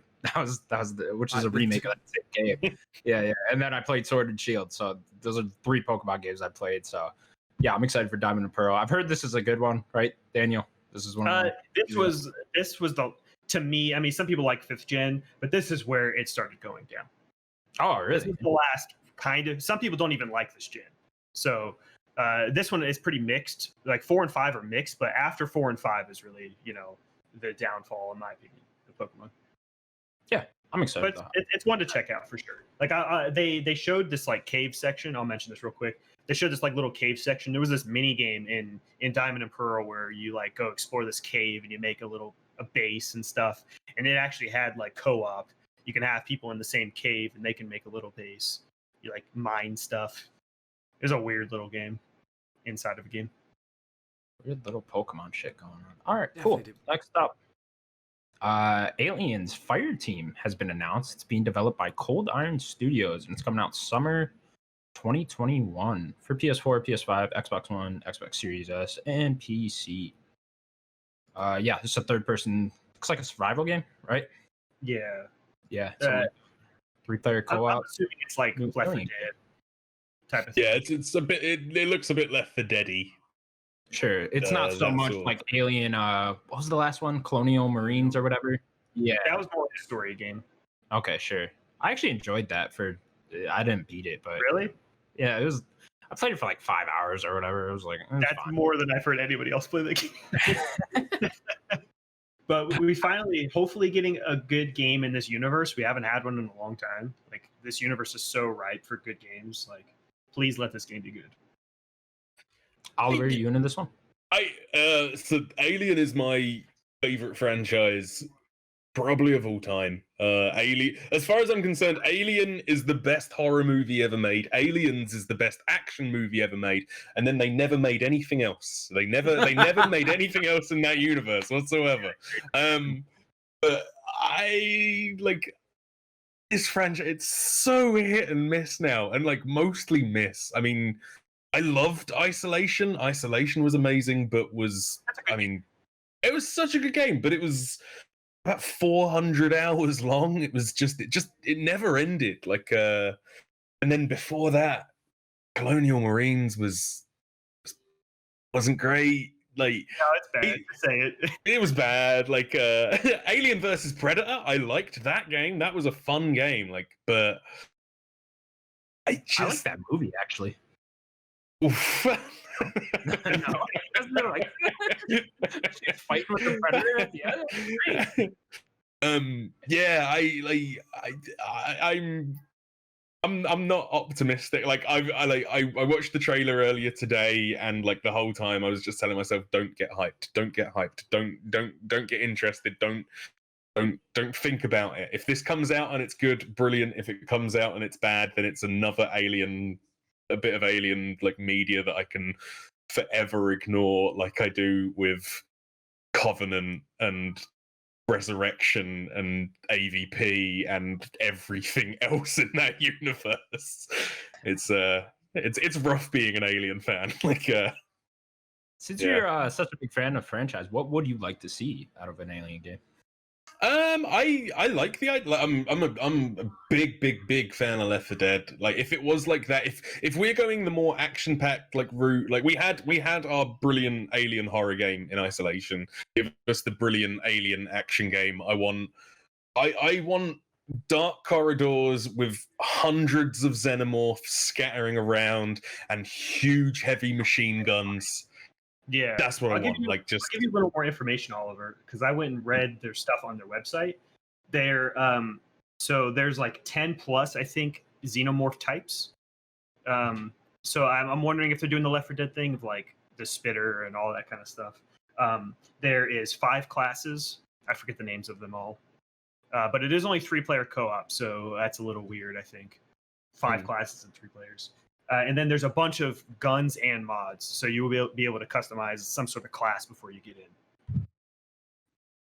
It sounds it sounds interesting. It's one that I'm keeping an eye on. I can't let myself get excited for it yet because again, it is rough being a fan of this medium. So yeah. Sims, you are notorious for loving horror movies. You think they're all great, right? There's no, I'm not doing it. Why I'm not did even you doing ask him that? You're not doing it? Oh, okay. it. Oliver knows where I stand. Right, Oliver? Heard what I've said about these films. Uh-oh. He froze again. You didn't know Sims hates all horror movies. Oh, there's no such thing as a good horror movie. No such thing. Fuck The Shining. Oh, you back. He's I don't know what's going on with Discord. But there's no such thing as a good. Look, I don't want to talk about it as much. Like, I'm really sorry about this, guys. Like, it's fine. No, don't that's worry about it. Honestly, like, if something goes wrong every week, don't worry about it. Like, I just make it look good when I edit it all together. Nothing goes wrong on the stream. Nothing. Just like there's a massive ball of fire like behind me. I won't go on about the horror film, like the bit. But what I will say is, this is such a dumb move. Like, Back 4 Blood's out around the same time, like maybe a month after. Like, and this doesn't. I know you have such an affinity for the aliens, and me not so much. Never really I don't know. I just haven't got time for films in general. To be fair, I just don't. Back for Blood. That's the one I can't stop. I can't stop thinking about that game. Like I can't wait to play, especially with you guys. And you, Oliver, you just mentioned you like Left 4 Dead. So like, let's get together, baby. Let's play some Back for Blood. You know what I'm saying? I can't wait for Back for Blood. I'm so excited for Back for Blood. It looks amazing. Okay, cool. And then our last piece of news. Where is the doc? Where'd it go? Here it is. Metatonic? Is that how you pronounce that name? Mediatonic. Again, with these words, they're hard. Mediatonic, the makers of last summer's hit game Fall Guys, has been acquired by Epic Games. Yeah. This is quickly like the best thing. Like this is great. Like Epic Games putting all the money now into Fall Guys. There's only one thing they can do really is make it free, and then Dance. Just let it go for free, and then do what they did to Fortnite. Just put Batman skins, Iron Man skins, film skins. Give it an alien skin. Give it blah blah blah. Give it all that, and then we're having a good time with it. So that's my thought. Yeah, this is great for Mediatonic. Epic Games come around with a big bag as the bag. Oliver will like this one. Big bag of money. I was like, yo. And they were like, come on in. We'll see you in a bit. Let us know when you're done. See ya. Yeah. Yeah, it's interesting now because now Epic owns, well, obviously they own Fortnite, but they also bought the guys that made Rocket League. I forget their name. That is Psyonix. Psyonix, thank you. So they own that, and now they own Fall Guys as well. So they got a nice trifecta there of 3 games that'll consistently earn them money. Yeah. And, I feel like Fall Guys kind of fell off a little bit after the big summer rush. I feel like once it gets on these other platforms and stuff, it'll get a bump up a little bit. And then obviously with the Epic Games marketing behind it, they're geniuses over there. It's cross-play as well. So so they could probably pretty easily come up with a way to bring this game back. Not from the dead, but just from the. I mean, it's not dead. It's just not as dead at all. It's just it's not. I don't think it hit like. What was that game? Among Us. Among Us came in and took all of his stuff. It's got that nice little community of PlayStation people that play it all the time and PC players. These guys. You know what I'm saying? But then once the Switch will get it and it will blow up, and then that will condense it into its own little community. Then the Xbox will get it and it'll blow up and it'll condense it. I think as soon as that's done, or around that time, it'll be free. Well, it needs crossplay. Yeah, I think let everyone pay for it. I think now maybe a couple of weeks time to say it's free, and then because you still have to pay for the battle pass either way, don't you? Is this game on PC already? Yeah, it came out PC and PlayStation. Cool. Oliver, you a Fall Guys guy? Fan there? You hear me? Maybe you didn't hear me. Daniel, you're a big Fall Guys guy. I haven't played it, but it's a cool game. If it's free and Fall Guys? No, I remember I missed the PlayStation Plus or whatever, so I just didn't play it. Oh, so you just didn't buy it. I understand that then. Okay, cool. I don't know. I'm not really into it, but it's cool for people that are. I don't know. I like watching the game. Hello? Sorry about that, guys. Like, am I back on? I do apologize for that. It seems to have a bit of a. Don't worry about it. Honestly, I'm hyped for media. Like they came out, they hit. Fall Guys was great fun. It is great fun. Like, the problem is Fall Guys season bad, but Fall Guys season 3 was really good. Got by Epic and now going all out like with that Epic money. Like, yeah, I hope Fall Guys continues to be a success, and good for them. Yeah, I haven't checked back in since any of the new seasons started, so maybe it's a whole different game by now. I'd imagine they have all different types of the mini games and stuff, so I don't know if they're all different, but yeah, I would like to check back in at some point with it. I would like to. If it's free to play, I'll definitely play it. Yeah, free to play would definitely help it. Okay, cool. let's just move on to what we've been playing then. Okay, cool. Daniel, let's start with you've been playing anything and everything. It just flashed me. Okay, I'm here. I'm here. changing No, we're it. I'm changing it. So I've been playing a lot of stuff this week. Let's see. What do I want to start with? Let's just start with a demo because I don't play demos very much. So I played the Outriders demo. I did as much content as they had. I played it with my friend and roommate. I played a bit of this too. Well, I played Okay. it for like an hour. Yeah. As soon as you told me about it, I downloaded it and I played it. So yeah. So yeah, you get to like level 7, I think, is the max. And there's like a few side quests. You play like the prologue, and you play like this first opening area. I don't know if you get very far. What did you play? What class did you end up picking? What did I end up picking? I can't even remember what they were called. So I picked the Pyromancer. My friend picked the Devastator, and then he also tried out the Trickster. I think I picked Trickster. Trickster was the one that had like a slash ability. Okay. I think that's what I wanted. Yeah, and the game, I have a very big mixed reaction to this demo because the gameplay was kind of fun, and I always have fun playing co-op games, but like the voice acting was really bad, especially with the main character. The main character was awful. Like every other character was like pretty good to okay.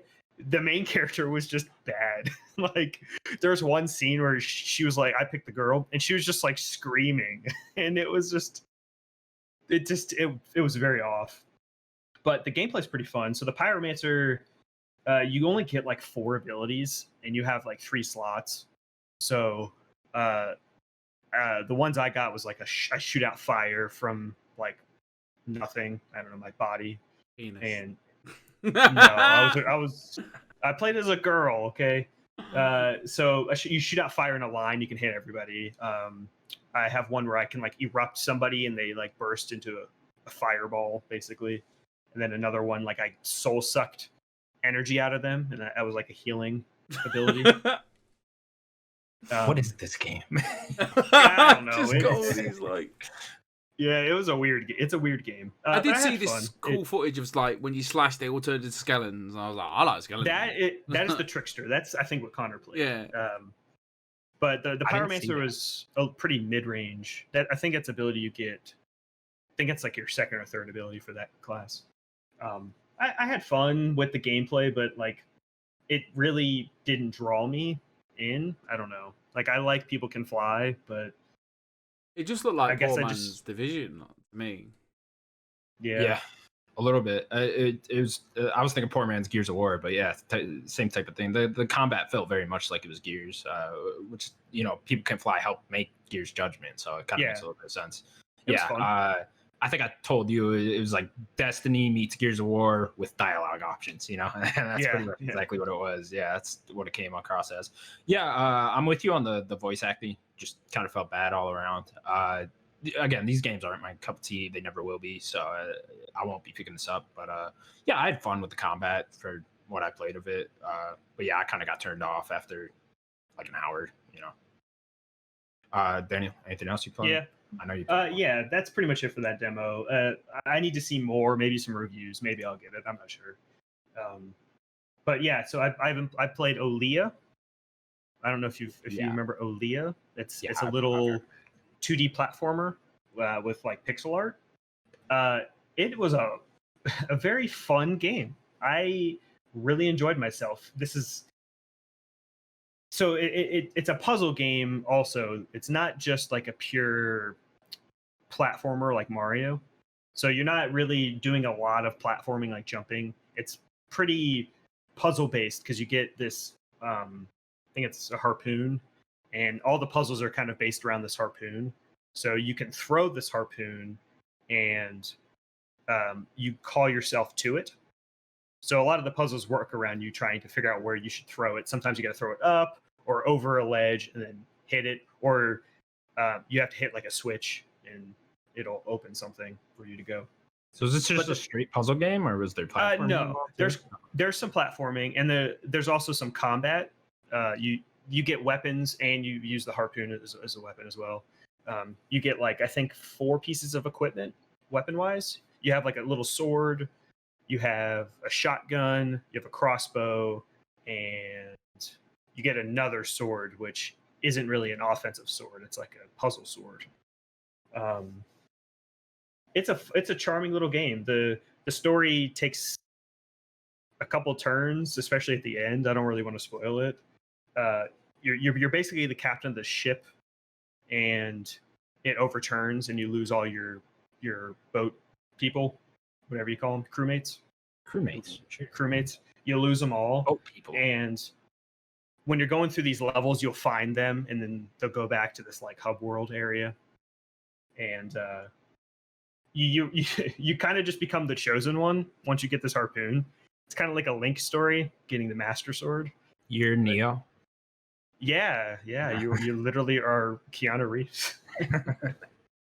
Oh, he's in another game. Great. He is. Yeah, he's in another game. It's fun. There's no dialogue spoken, so the story is all about things you're seeing in the world. You kind of just meet characters and stuff. Yeah, it's a fun little game. Cool. I'd say check it out. It doesn't overstay its welcome. It's very short. There's only like 3 worlds in the game. And if you're looking for like a little puzzle platformer 2D, I would say check it out for sure. It's not long. The boss fights, I think, are a little too difficult for how easy the rest of the game is. The boss fights are pretty challenging, especially like the last boss fight. Was this on Games Pass? Is that what you played this? No? Oh, no. Okay. It's only, I think, $14 or $15. Sure. It's not expensive. I'd say it's probably like 4 to 6 hours, depending on how much you explore and stuff. Yeah. It's a game to check out and look out for. Like if you want a weekend game. Okay. Cool. Yeah. So my last game was Marquette, which just came out. PS Plus game. I gotta get this one. Yeah. So free. So. Yeah, it's the PS Plus game for this month, which is awesome for this game. Like more people are going to play it because of it. It is a beat it in a night game, so I'd say check it out. Do you have something to say, Oliver? I literally rolled credits on Maquette about half hour before we started recording. Awesome. It's like and I loved it. It was really good. Like a little too short, I think. I'm glad it was a 3D. Like no spoilers, obviously, because it's a very story heavy game that is definitely the story to it. It's a beautiful story, really really nice story to it. Like the central mechanic to it is amazing, and really like the first time you see it, like it blows your mind. And then there's only like about 3 levels that use that central mechanic, and then it changes too quickly. Like there could have been, I feel like there should have been another couple of levels using like its central mechanic, which is all like perspective based and like size based and stuff. It's fantastic. Really, really, really cool little indie. Glad I played it. Glad it was free. Like yeah. And yeah, How long was it exactly? Yeah, it's same as Daniel said. Like so I did it in 2 sittings. Started it on Tuesday and then didn't play it yesterday and then finished it today. So yeah, so around about I don't know 3 to 4 hours, I'd say. Oh, okay.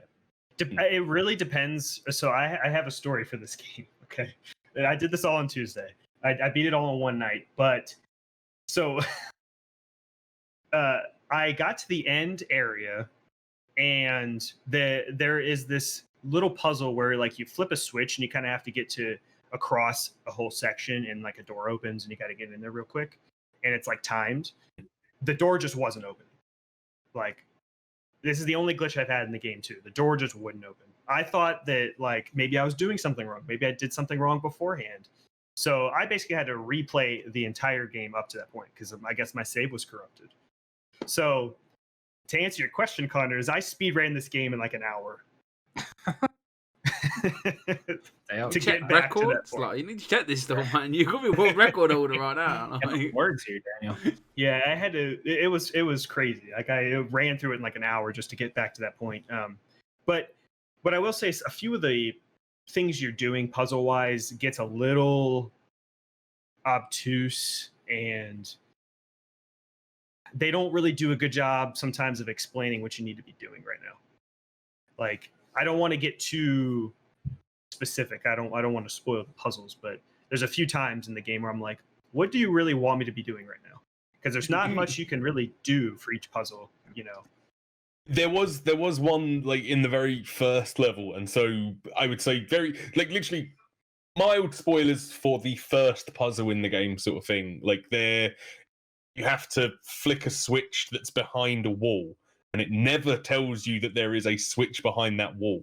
So you are literally just going round in circles and circles going, I have no idea, like no one's even hinted at the idea that there is a switch behind this wall. And that was a slight annoyance. Like I think that's what it's missing from like games like The Witness or Talos Principle or even Portal and stuff like that. You felt smart for working out those games.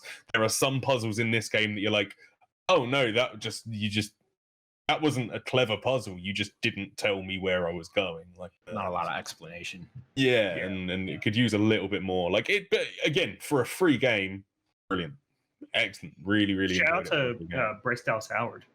Hell yeah, and that's her real life husband as well. I just saw that too. That is her husband. That's really cool. I think he does okay, but she just outshines him so much. She should go into some. Is her husband like an actor? Yeah, I assume so. Oh, okay. All right, cool. You guys want to put a score on it? Oliver, we do scores here. It's a 20-point scale system. You can't use decimals because Daniel won't let you. Oh, you can't say like 8.9. I'll do it to. I'll even do Olia. I'll say Olia. I'll give that. I think an 8.5 is pretty good for that game. Go ahead. Do you want to do it to Marquette? Marquette. It's and Uh-oh. I think we're losing you, Oliver, again.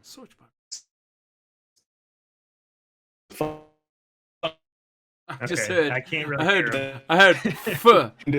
And then I just expect. I just got in my head him going fuck. Just leave it all. I think I'm going to give it an 8 as well. Like I think some of those problems that I had with the gameplay and the puzzle part of it, I think the story and the voice acting props it up pretty well. Cool. We will get Oliver's score in a second. I would also just like to stick with Oliver on what he's been playing. That's possible. Oh, there he is. How you doing? I'm so sorry about that. This is really. I don't know. Is it me or is it you? Right.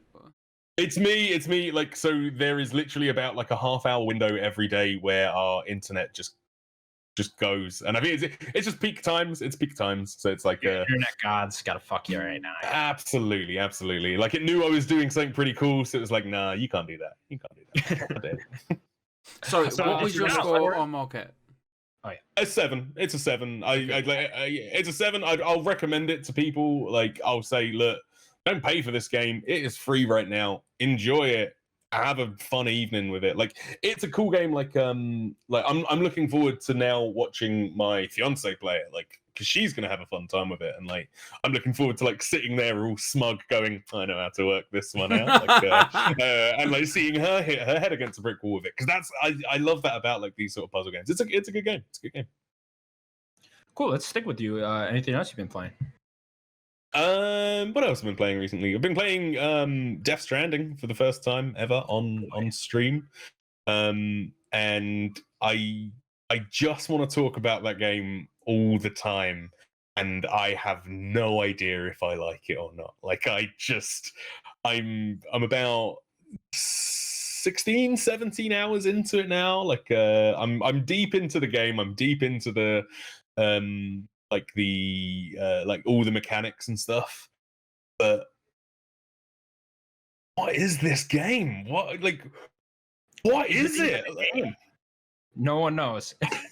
It's it's weirdly brilliant, but at the same time, I just like everything in that game works so perfectly. Like every mechanic is so fine-tuned. Everything looks and feels excellent. Like it is a joy to play. And then as soon as I tear myself away, I go, I have no idea what's going on, why it's going on, how it's going on, or why I'm doing the things that I'm doing. Because you literally are. You're walking backwards and forwards. Back, and that's it. Like I for right or wrong, I think this is a game that's going to go down in history forever. Like, and I know there's already like a bit of time between us and it being released now. Like, November 19, I want to say. Like it was the end of 2019. 18 months ish, something around. Yeah, but I feel like people were lukewarm on it at the time. I think it's a game that in like 10 years' time, people are gonna go, Death Stranding. That was an experience, right? That was something totally different and something I've never seen before. So I've been playing that more contemporarily. Like I've been playing. I bought my first Switch game in a long time, and I've been playing Super Mario Brothers. What's the new one called? Like 3D World. 3D World, that's the one. There's so many of these games. Like and like listening to again, I think Daniel, you were talking about it last week. Like and I think you were fairly lukewarm on it. Like that was Connor. Oh, Connor, sorry. Connor, I know you were fairly lukewarm on it. You thought it was good. You know, it was just I don't know how much you played the other 3D Mario games. I think I just compare it to those in my head, and not at all. Okay, yeah, I just compare it to the other 3D Mario games in my head, and it doesn't stack up to those in my mind. It was fun though. Like I enjoyed my playthrough with it. Yeah, I loved Odyssey. Like Odyssey was great, but I've been playing it more like a 2D Mario game. Like I've been playing it more like a like the 3D has been more of a gimmick to me rather than like the actual way the game's played. And I'm loving that game. It's like I'm sort of switching between me and my fiance playing it cooperatively, which I was gonna ask, did you get a chance to play co-op? Because that's one thing I did not get to do at all. Yeah, we played it a few times co-op. We did like the first like 3 or 4 worlds, and then we started bickering because that game, like, because there is a lot of room in that game to like end up just pick her up and throw her. I did that sometimes on accident, and a couple of times I did it on purpose. Yeah, I did. Like, but yeah, that game, and then like other times I've like that's been a game that like. End of the day, I'll get in bed and I'll pick up the Switch and I'll play it for like 20 minutes and just it's a joy. That game is so much fun. Like and as someone who never had a Wii U and like missed out on that generation, I'm so glad to have games like that on the Switch. Like it's a great game. It's a great game. Did you play sorry. Did you play Bowser's Fury or just the Not yet. So I'm now on world 6 or 7 I'm on now, and I wanted to get like because where I'd never played like the base game, I wanted to get that out of the way, and then I'm hoping to get to Bowser's Fury by I don't know, hopefully like this time next week. Like we'll be good to do because apparently it's brilliant. Yeah, I've played through all of Bowser's Fury now. I loved it. Bowser's Fury, I liked it more than 3D World. It was a short little experience, but it was. I know we talked about it a bunch last week with Daniel. It did remind me of the Pathless, a lot of it. You know, it had so you know how in the Pathless, Oliver, there was the monster or whatever coming towards you constantly, and you would just get wrapped in there. It's the same thing here with Bowser's shell, just like constantly beaming that nice. looming threat, in the background, and then so I thought that was an interesting idea with it. Bowser's Fury was an interesting idea for 3D open world Mario game. You know, I don't know if I'd like to see this again, or if I would, you know, maybe make it a full game and see how that kind of works out. It took a bunch of elements from other open world games So it's just kind of Nintendo's own little spin on those ideas. Oliver, you been playing anything else then? Not quite. What else have I been playing? Oh, that's the other thing. Like I've been doing again on stream on twitch.tv/ProbablyOliver. I've been playing Majora's Mask for the first time ever. Yeah, I'm a shameless plug at the best of times. I'll happily plug forever. Absolutely. Take it. Absolutely. But yeah, no, I've been playing Majora's Mask for the first time ever. Never played Majora's Mask, and am I going again? Am I going again? No, not you. Him. He was choking to death. I was like, I'm not dying here. I'm fine. I can't upload it.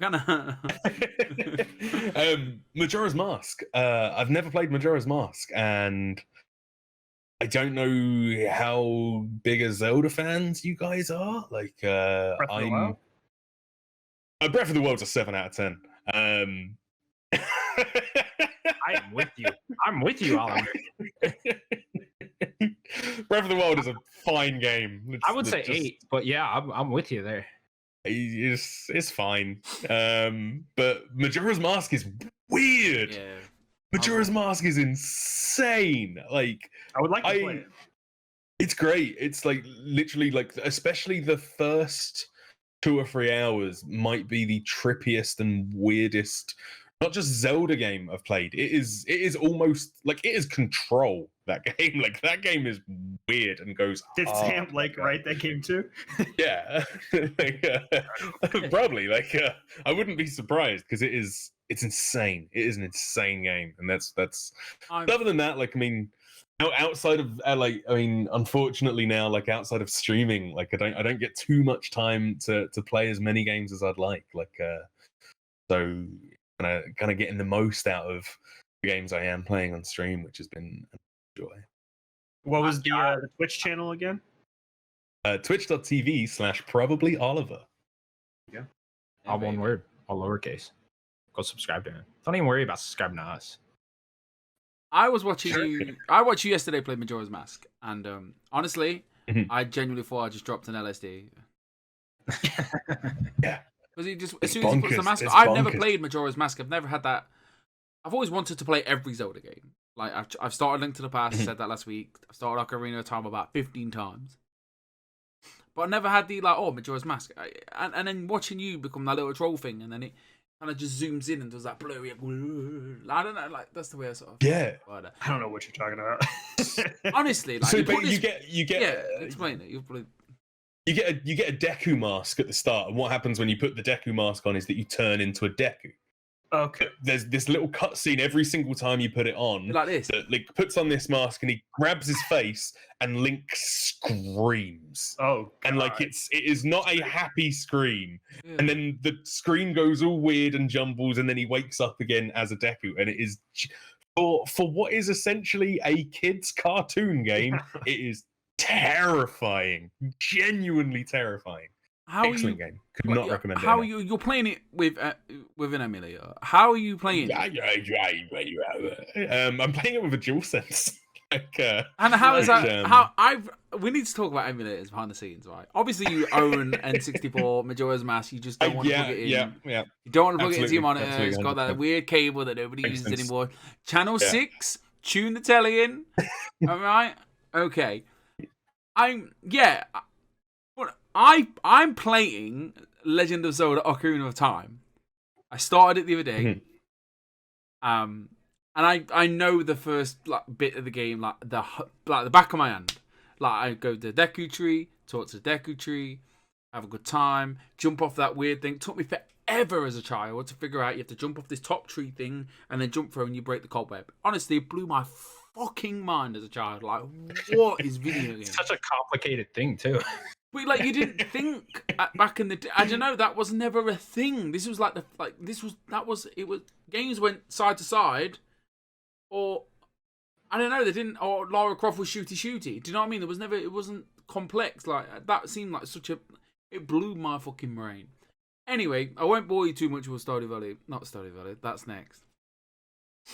With Ocarina of Time, I'm playing it with a guide because I've never finished it, but I know beats to beats. I just want to finish this game, and it plays so well. Like old game is old, and the controls from N64 to the 3DS are a bit janky. There's a few problems with the left and R button and targeting and and shielding, and then you can't attack while you're doing both. But this game like holds up, man. It's amazing. Like I don't know. It holds up going around the guards. Like you have to find Zelda. You have to go around these guards and great stealth scenes. Not really, but I don't know. When I play it, I don't like. Oh, this is old. I don't know about you, Oliver. Like, do you play this game like? It's old. There are annoyances like there's like having no 3D camera and stuff like that because your brain is so in tune to have those things. But good game design is good game design. Like it's the reason. Like I mean, a couple years just before lockdown was the first time I ever played Super Mario Brothers 3. And that game has not aged a day. That game still like if you told me that game came out today, I'd believe you. Like that game is it's better than most games come out today. Yeah, and it's the same with like those kind of like golden age N64 Zelda games because there are jankiness to them, and there is things that like this could have been better if it was released 20 years later. But good game design is just good game design, like forever. It's Nintendo. Forever. Nintendo's bread and butter. It's a shame they released Breath of the Wild, which is a 7 out of 10. Is he wrong? I don't think he is. He's not.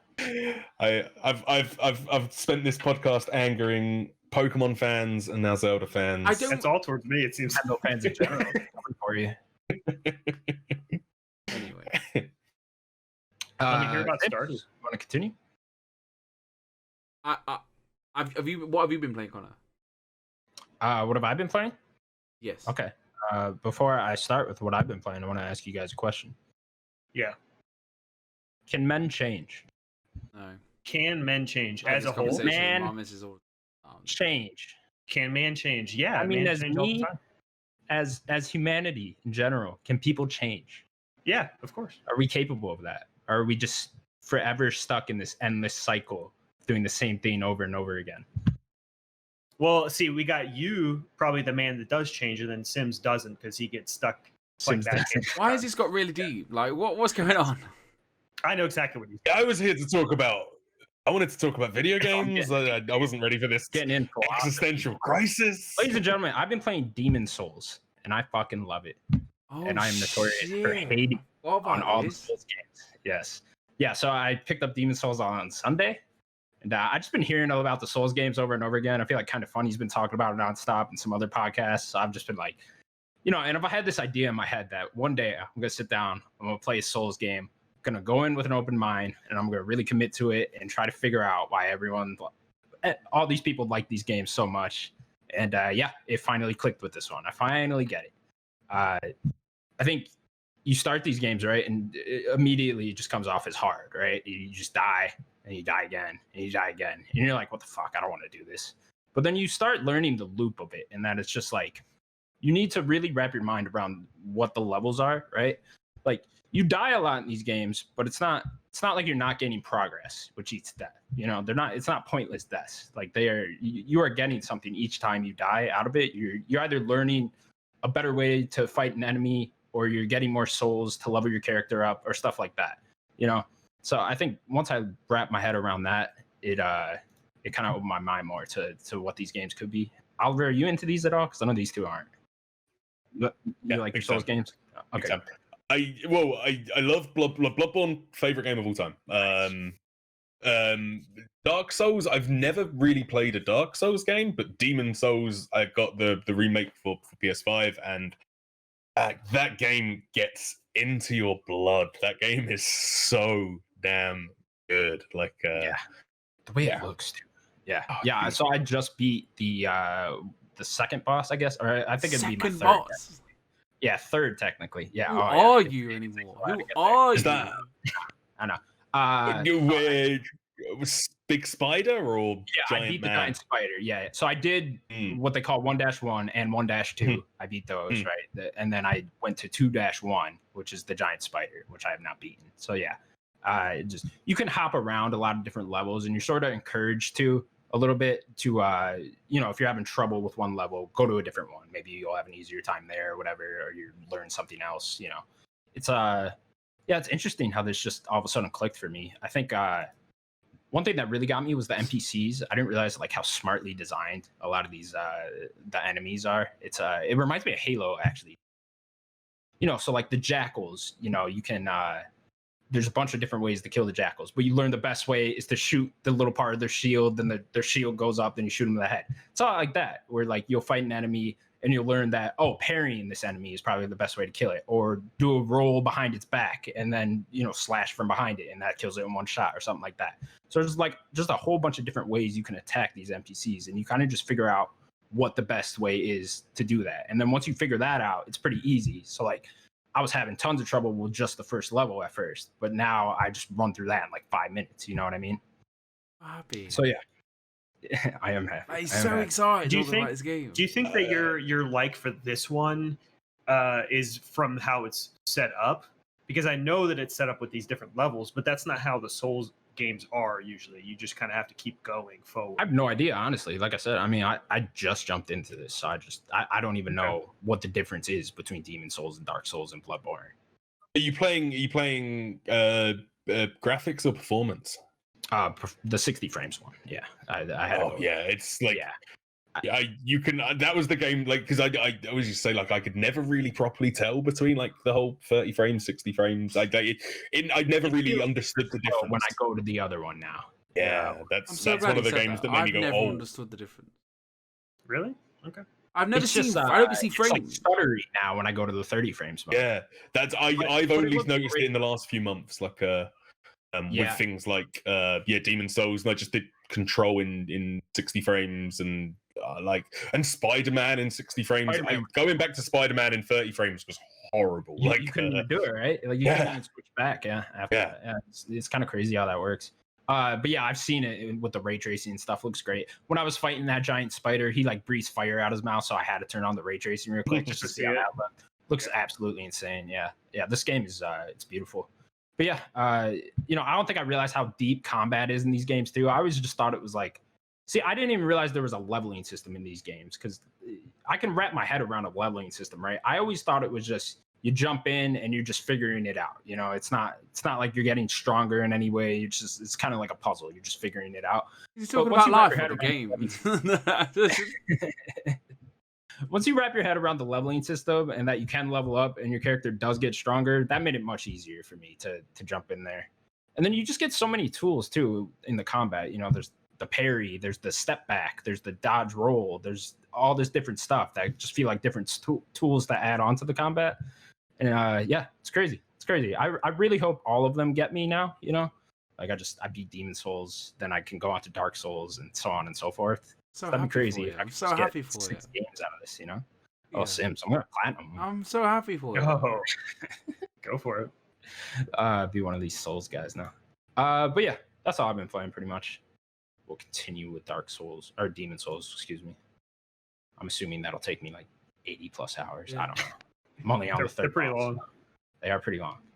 Yeah. Who's left? Sims. Just me. What else are you playing? I spoke about Ocarina of Time, so I won't go over it. Stardew Valley. Oliver, me and Natalie, 106, I want to say 120, 130, maybe more now. I heard about you wanting the platinum and having like the list of things that you needed to collect for this guy, and then the DLC added more. Like that was honestly, beautiful. It's like being beautiful. It's like being kicked in the dick. The journey's over. Hey, you got platinum? No. So there's Doesn't one trophy. Sound like the journey's over then. There's one trophy. For now, let's say for now. So there's one trophy. You have to kill all I forgot what it's called now. The Adventures Guild, some guild basically gives you a list of monsters that you have to slay, and they're all in. They're in. You can get them. There's like 1,000 slimes. Smash that.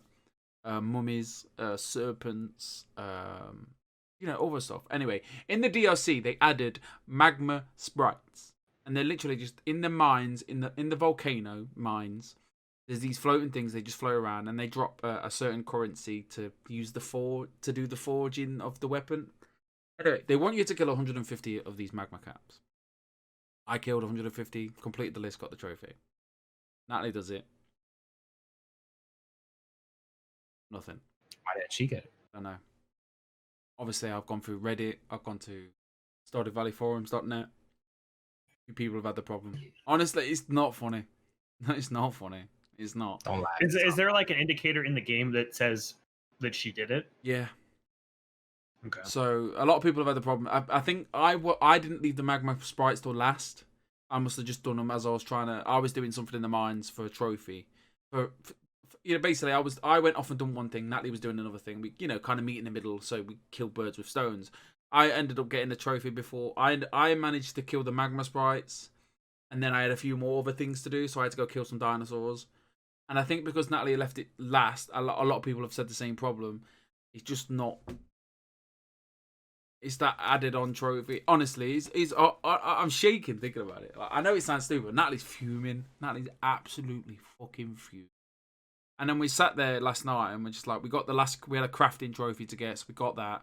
So I'm on 94% of the trophies. She's on 91% of the trophies. And then we've got 3 more trophies to get. And it's this stupid mini game. I wish I could show you this stupid, like, in-game twin stick shooter. And it doesn't control well. The shooting's not great. It's just dog shit. And then the second trophy, where you gotta beat that whole mini game. And then the second one you gotta do it without dying. Remember what I said about the first part of this trophy? Dog shit. And then you gotta do it without dying, like extra dog shit. There's a lot of, and then the third one is we gotta do a little bit more of a new playthrough. And then instead of doing the good guy bit, do the bad guy bit, maybe a couple more hours. You know when you get kicked in the nuts, you don't want to get up, do you? Do you know what I mean? And I'm not going with that now. Maybe, fingers crossed, like this 1.5 update come out, come out to bugs. This guy's doing all he can to make this game. He's probably get a bit more help. He's just released a board game as well. And there's just a few more. There's a bug fix the other day, so I said to Nat, there might just be another bug fix, next week or the week after. Like this has been reported a few times. I put a big comment thread in in Reddit or it started. No one mentions it. No one writes back to me, but other people have said they've had the same problem. Hopefully that's in the bug section of this forums. It gets fixed. Concerned Ape has a look. I've DM'd Concerned Ape directly. I said, listen. Respectfully, please sort this out. With all due respect, please, I love you so much. It's heartbreaking. It's heartbreaking. It is what I want to say. It is what it is. It's just the update has come in and fucked everything up. The fact that they should have just added trophies on instead of adding more onto the trophy. If that makes sense. Like, how many games have you ever known to do that? It does. It's a weird concept, isn't it? Like Halo 3. Honestly, I'm shaking. Anyway, I need your help. So, right, before we end this podcast, you will have a big decision. What do I play next? Do I continue Cyberpunk? Yakuza 0. Watch Dogs. I'm giving you a choice. Oh, okay. Just on Stardew quickly, Sims. Like, if you're DM the developer again and say sort this out because I know Stormzy. Anyway. Honestly, that guy was tall. All right, I'm telling you now. I've got more stories about Stormzy. That was such a weird thing. But anyway, do I continue Cyberpunk? Do I play Watch Dogs Legion? Do I play Valhalla? I can't remember another game. But them 3, I need to knock out big games. Obviously, I'm worried about. I've got It Takes Two in April, so I've got a couple of weeks to play a game. We're gonna put down Stardew Valley, I think. I think we are, yeah. Do I play Cyberpunk? Do I pick up Cyberpunk or do I just wait for PS5? Knowing you, I would PS5. Yeah, wait for PS5. Yeah, wait. And then I would say play Valhalla. That'd be my vote. Knowing you. Connor. I say you pick up Demon Souls with me and you. I just can't afford it right now. I would. Fight these demons. Okay. What were the other? It was Watch Dogs in there? Watch Dogs. I'll text you the rest. But mainly Cyberpunk Watch Dogs. Watch Dogs just because I'd like to hear you talk about it. I'd like to hear someone talk about it. Oliver. I would say Cyberpunk, just so it's a split three-way vote right there. There you go. That way there's no decision. You know, here. all day I've been yourself. thinking I can't make the decision, so these guys make the decision for me. Anyway, thanks a lot, Connor. Oliver, before you go, I know we're running really late, and I know Connor needs to go to work, I and you think we're need to still start good. We streaming. can still play the game. It's all right. Okay. Yeah. Okay. Okay, cool. Oliver, are you okay Go to ahead, stay, finish or do you need to go off and get streaming? Oh yeah, does Oliver need to go? You can go if you want to. It's totally fine. Oh no, I'll stick around. I'll stick Oh. around. This has been such good fun. I've really enjoyed doing this. Like, I'll gladly stick around. I Well, just thank you, I yeah. just want to say, Oliver, like before we start playing the game, we'll play the game. I thank you for like randomly. And I think I messaged you or you messaged me on Facebook, and we just had such a good time on Division. We met some amazing people. Like, consider you like really good friends, and you're always there. Like, as soon as you click, one I consider probably my best friend now, Sam. I talked to Sam, Nice. text him. Like, at one point he's lent me money. Like when we got hacked this time last year, and he was like, I was like, I don't even know you. Like, but yeah, like. When when we played Division and I was streaming and I was trying to make something, it didn't work out. Not because I couldn't be bothered, not because I didn't like the numbers or whatever. It's just I just don't have the time. Like, I don't know if you've heard the kid screaming. Like, I can find one night a week to do this, and I'm happy to do this. And I feel like I talk about games better than I play games. Honestly, I'm trash.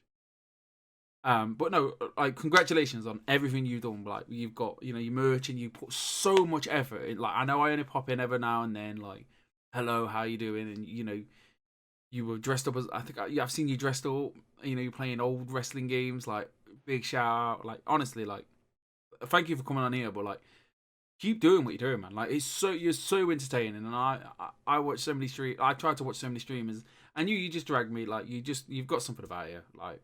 And I saw you on a TV screen the other day, and it just like, what is going on? Like, whatever you're doing, like, just keep it up and teach me.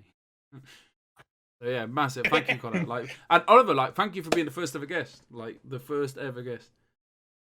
Am I the first guest? Yeah. You are the first guest, yeah. Yeah. Oh shit! It only goes uphill from here then. Like, no, this has been I'm gonna stick around for the game. Like, that always seems like fun. But no, this has been awesome. It's been really good fun. Like,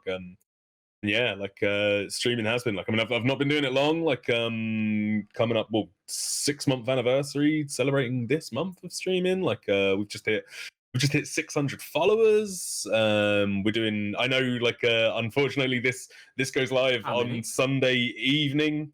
On Sunday I'm doing a little celebration stream with some giveaways and stuff. I'd love to see you guys come in if you are 100%. if you're free to do so. What time does that start?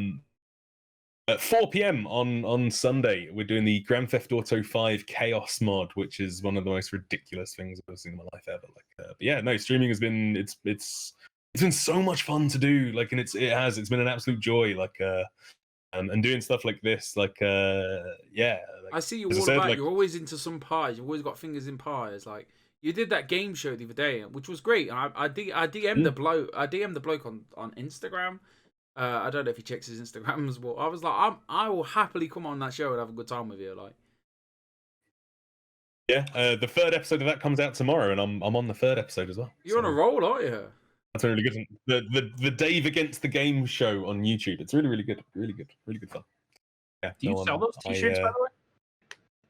Oh yeah. You can buy these t-shirts if you come into a stream. You can get the link. Like, the link is a random string of numbers, but on twitch.tv/ProbablyOliver, we've got this and another shirt which is designed by one of my community members, which depicts me and some Tetris blocks, because we have a long history of Tetris on the channel. So yeah, it's good. Cool. Be sure to link all that in the description in this video. We'll also link your Twitch and all that stuff too, your Twitter, all that. Daniel, what is the game we're playing? We're going to play 20 questions. And I picked... I hate it so much. Well, especially after last week, you should love it. Listen to last week. I picked your favorite game. Last week. I did. I listened to it today at work, and I was so angry. There was a my favorite question in 20 questions last week is, did this come out on the Nintendo Wii U? Like, it was like, why are you going smaller? Like, just no. So this game should be very interesting. That's all I'm going to say. And we can begin whenever you're ready. Did this game come out before the year 2000? We need that It printed on did. the shirt. I hate when you do that. It did. Yeah. What? So what was the question? It's before 2000. It's before 2000. Oliver, go on, mate. Did it come out on PS1? Let me see. I don't know all of the release. I don't think so. No, it did not launch PS1. I'll give you that. Okay, multi-platinum.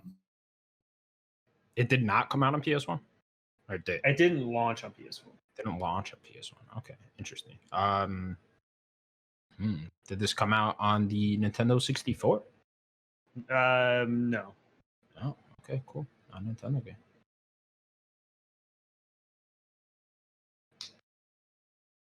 Did this come out before the year 1990? No. Okay, cool. 90s game. 90s game. Only 90s kids will remember this game. I would hope not. Only 90s. You're older than me, aren't you, Oliver? Yeah. I There's look no older than you. What? I am 31, so Oh, I'm definitely like. So you know what this game is like. You have that like bit more of a memory for the 90s. Like, this is all you, by the way. Everyone knows this game. That's too much of a hint, but I shouldn't even say that. is it an arcade game? No. Not an arcade. All right, 90s game. Did this come out on the SNES? No. It's come out. It's got to be a 90s PC game, I'm guessing. Is this game? Everyone knows. Is this? Hold on. Is this game out on the NES? The Nintendo? No. Nintendo? No, the NES, the Nintendo Entertainment. So you say no, Yeah, the completely no Nintendo, to no Nintendo system. No. 96. Oh, base PS. Did we say PlayStation? We said no, didn't he? Didn't initially What come did out on ask PlayStation. It's like No Nintendo 64. No Nintendo Entertainment System. No SNES. Oliver, SNES or Super Nintendo Entertainment System? SNES. SNES. NES. SNES. SNES. you. Yeah, these two don't agree. I've not got the time to say SNES. Oh, That's too long. Okay. choking. So, So Is this so, a first-person game? the 90s. Is this a first-person game? Yes. Okay, cool. Oh, I'm thinking like Counter-Strike, something like that. That come out in the 90s? is this game? is not this giving- game is this game still live? Like, is this game still in the relevant? public eye today? Is it still relevant today? I would say yes. I would say it is. Could be Counter-Strike. Counter-Strike on the table. Is it a multiplayer game? I see. I'm thinking it's Is it a multiplayer game? Wait, stop. Did we ask this question? No. No. Is this a no, we're multiplayer not game? asking this question yet. I think it has multiplayer in it. Pretty sure it does. Yeah. It's got multiplayer. So if he had a look, can't be Counter-Strike. See, What were you thinking, Oliver? See, I'm thinking it's something like That's 10 questions. something along the lines of like a Doom or a Wolfenstein or something like What about Mm. Half-Life? When did Half-Life come out? Yeah, that's a good one too. Half-Life 1. Half-Life's a good, yeah. Yeah, that could be in there. Half-Life 1 is in the 90s. Okay, let's just say, was this developed by Valve? Was it developed by Valve? No. I hate him so much. Like I like him for like 3/4 of the podcast, and then at this podcast, I've got no time for him. Like, Drops off. smarmy prick. I'm so sorry. I'm just still I angry don't know about what I this. did. What did I do? Was this developed by id? Developed by id? Yes. Okay, cool. So we are looking at a Doom. Doom or Wolfenstein's? Doom. No, that wasn't Wolfenstein. Is this game? No. Was this game released on PC in 1995? In 1995? No. I'm Sims so is sorry. I big just here. went wild and I was like, well, right. So Doom Doom was definitely not. It was on the PS1, but I'm guessing It that wasn't was not, initially on PS1. But no, but it'll come out on the PC first. Hmm. Do you remember Doom when it first came out? It came out in this big, massive box, this big. Didn't need to be that big. Only one disc. Did Doom ever come out on the PS1? Yeah, my dad Did. bought it me. I remember that. My dad hates video games. He was like, "Oh, I'll buy you this games on." I was like, "Oh, thanks." Buys you Doom. Had a really weird MIDI soundtrack on PS1 that was really, really good. Worth checking out. I loved That it. weird face at the bottom. No, just, that was it. Is all he do. He'd get shot. It was developed. I'm trying to think what else it developed in the 90s. It's Doom.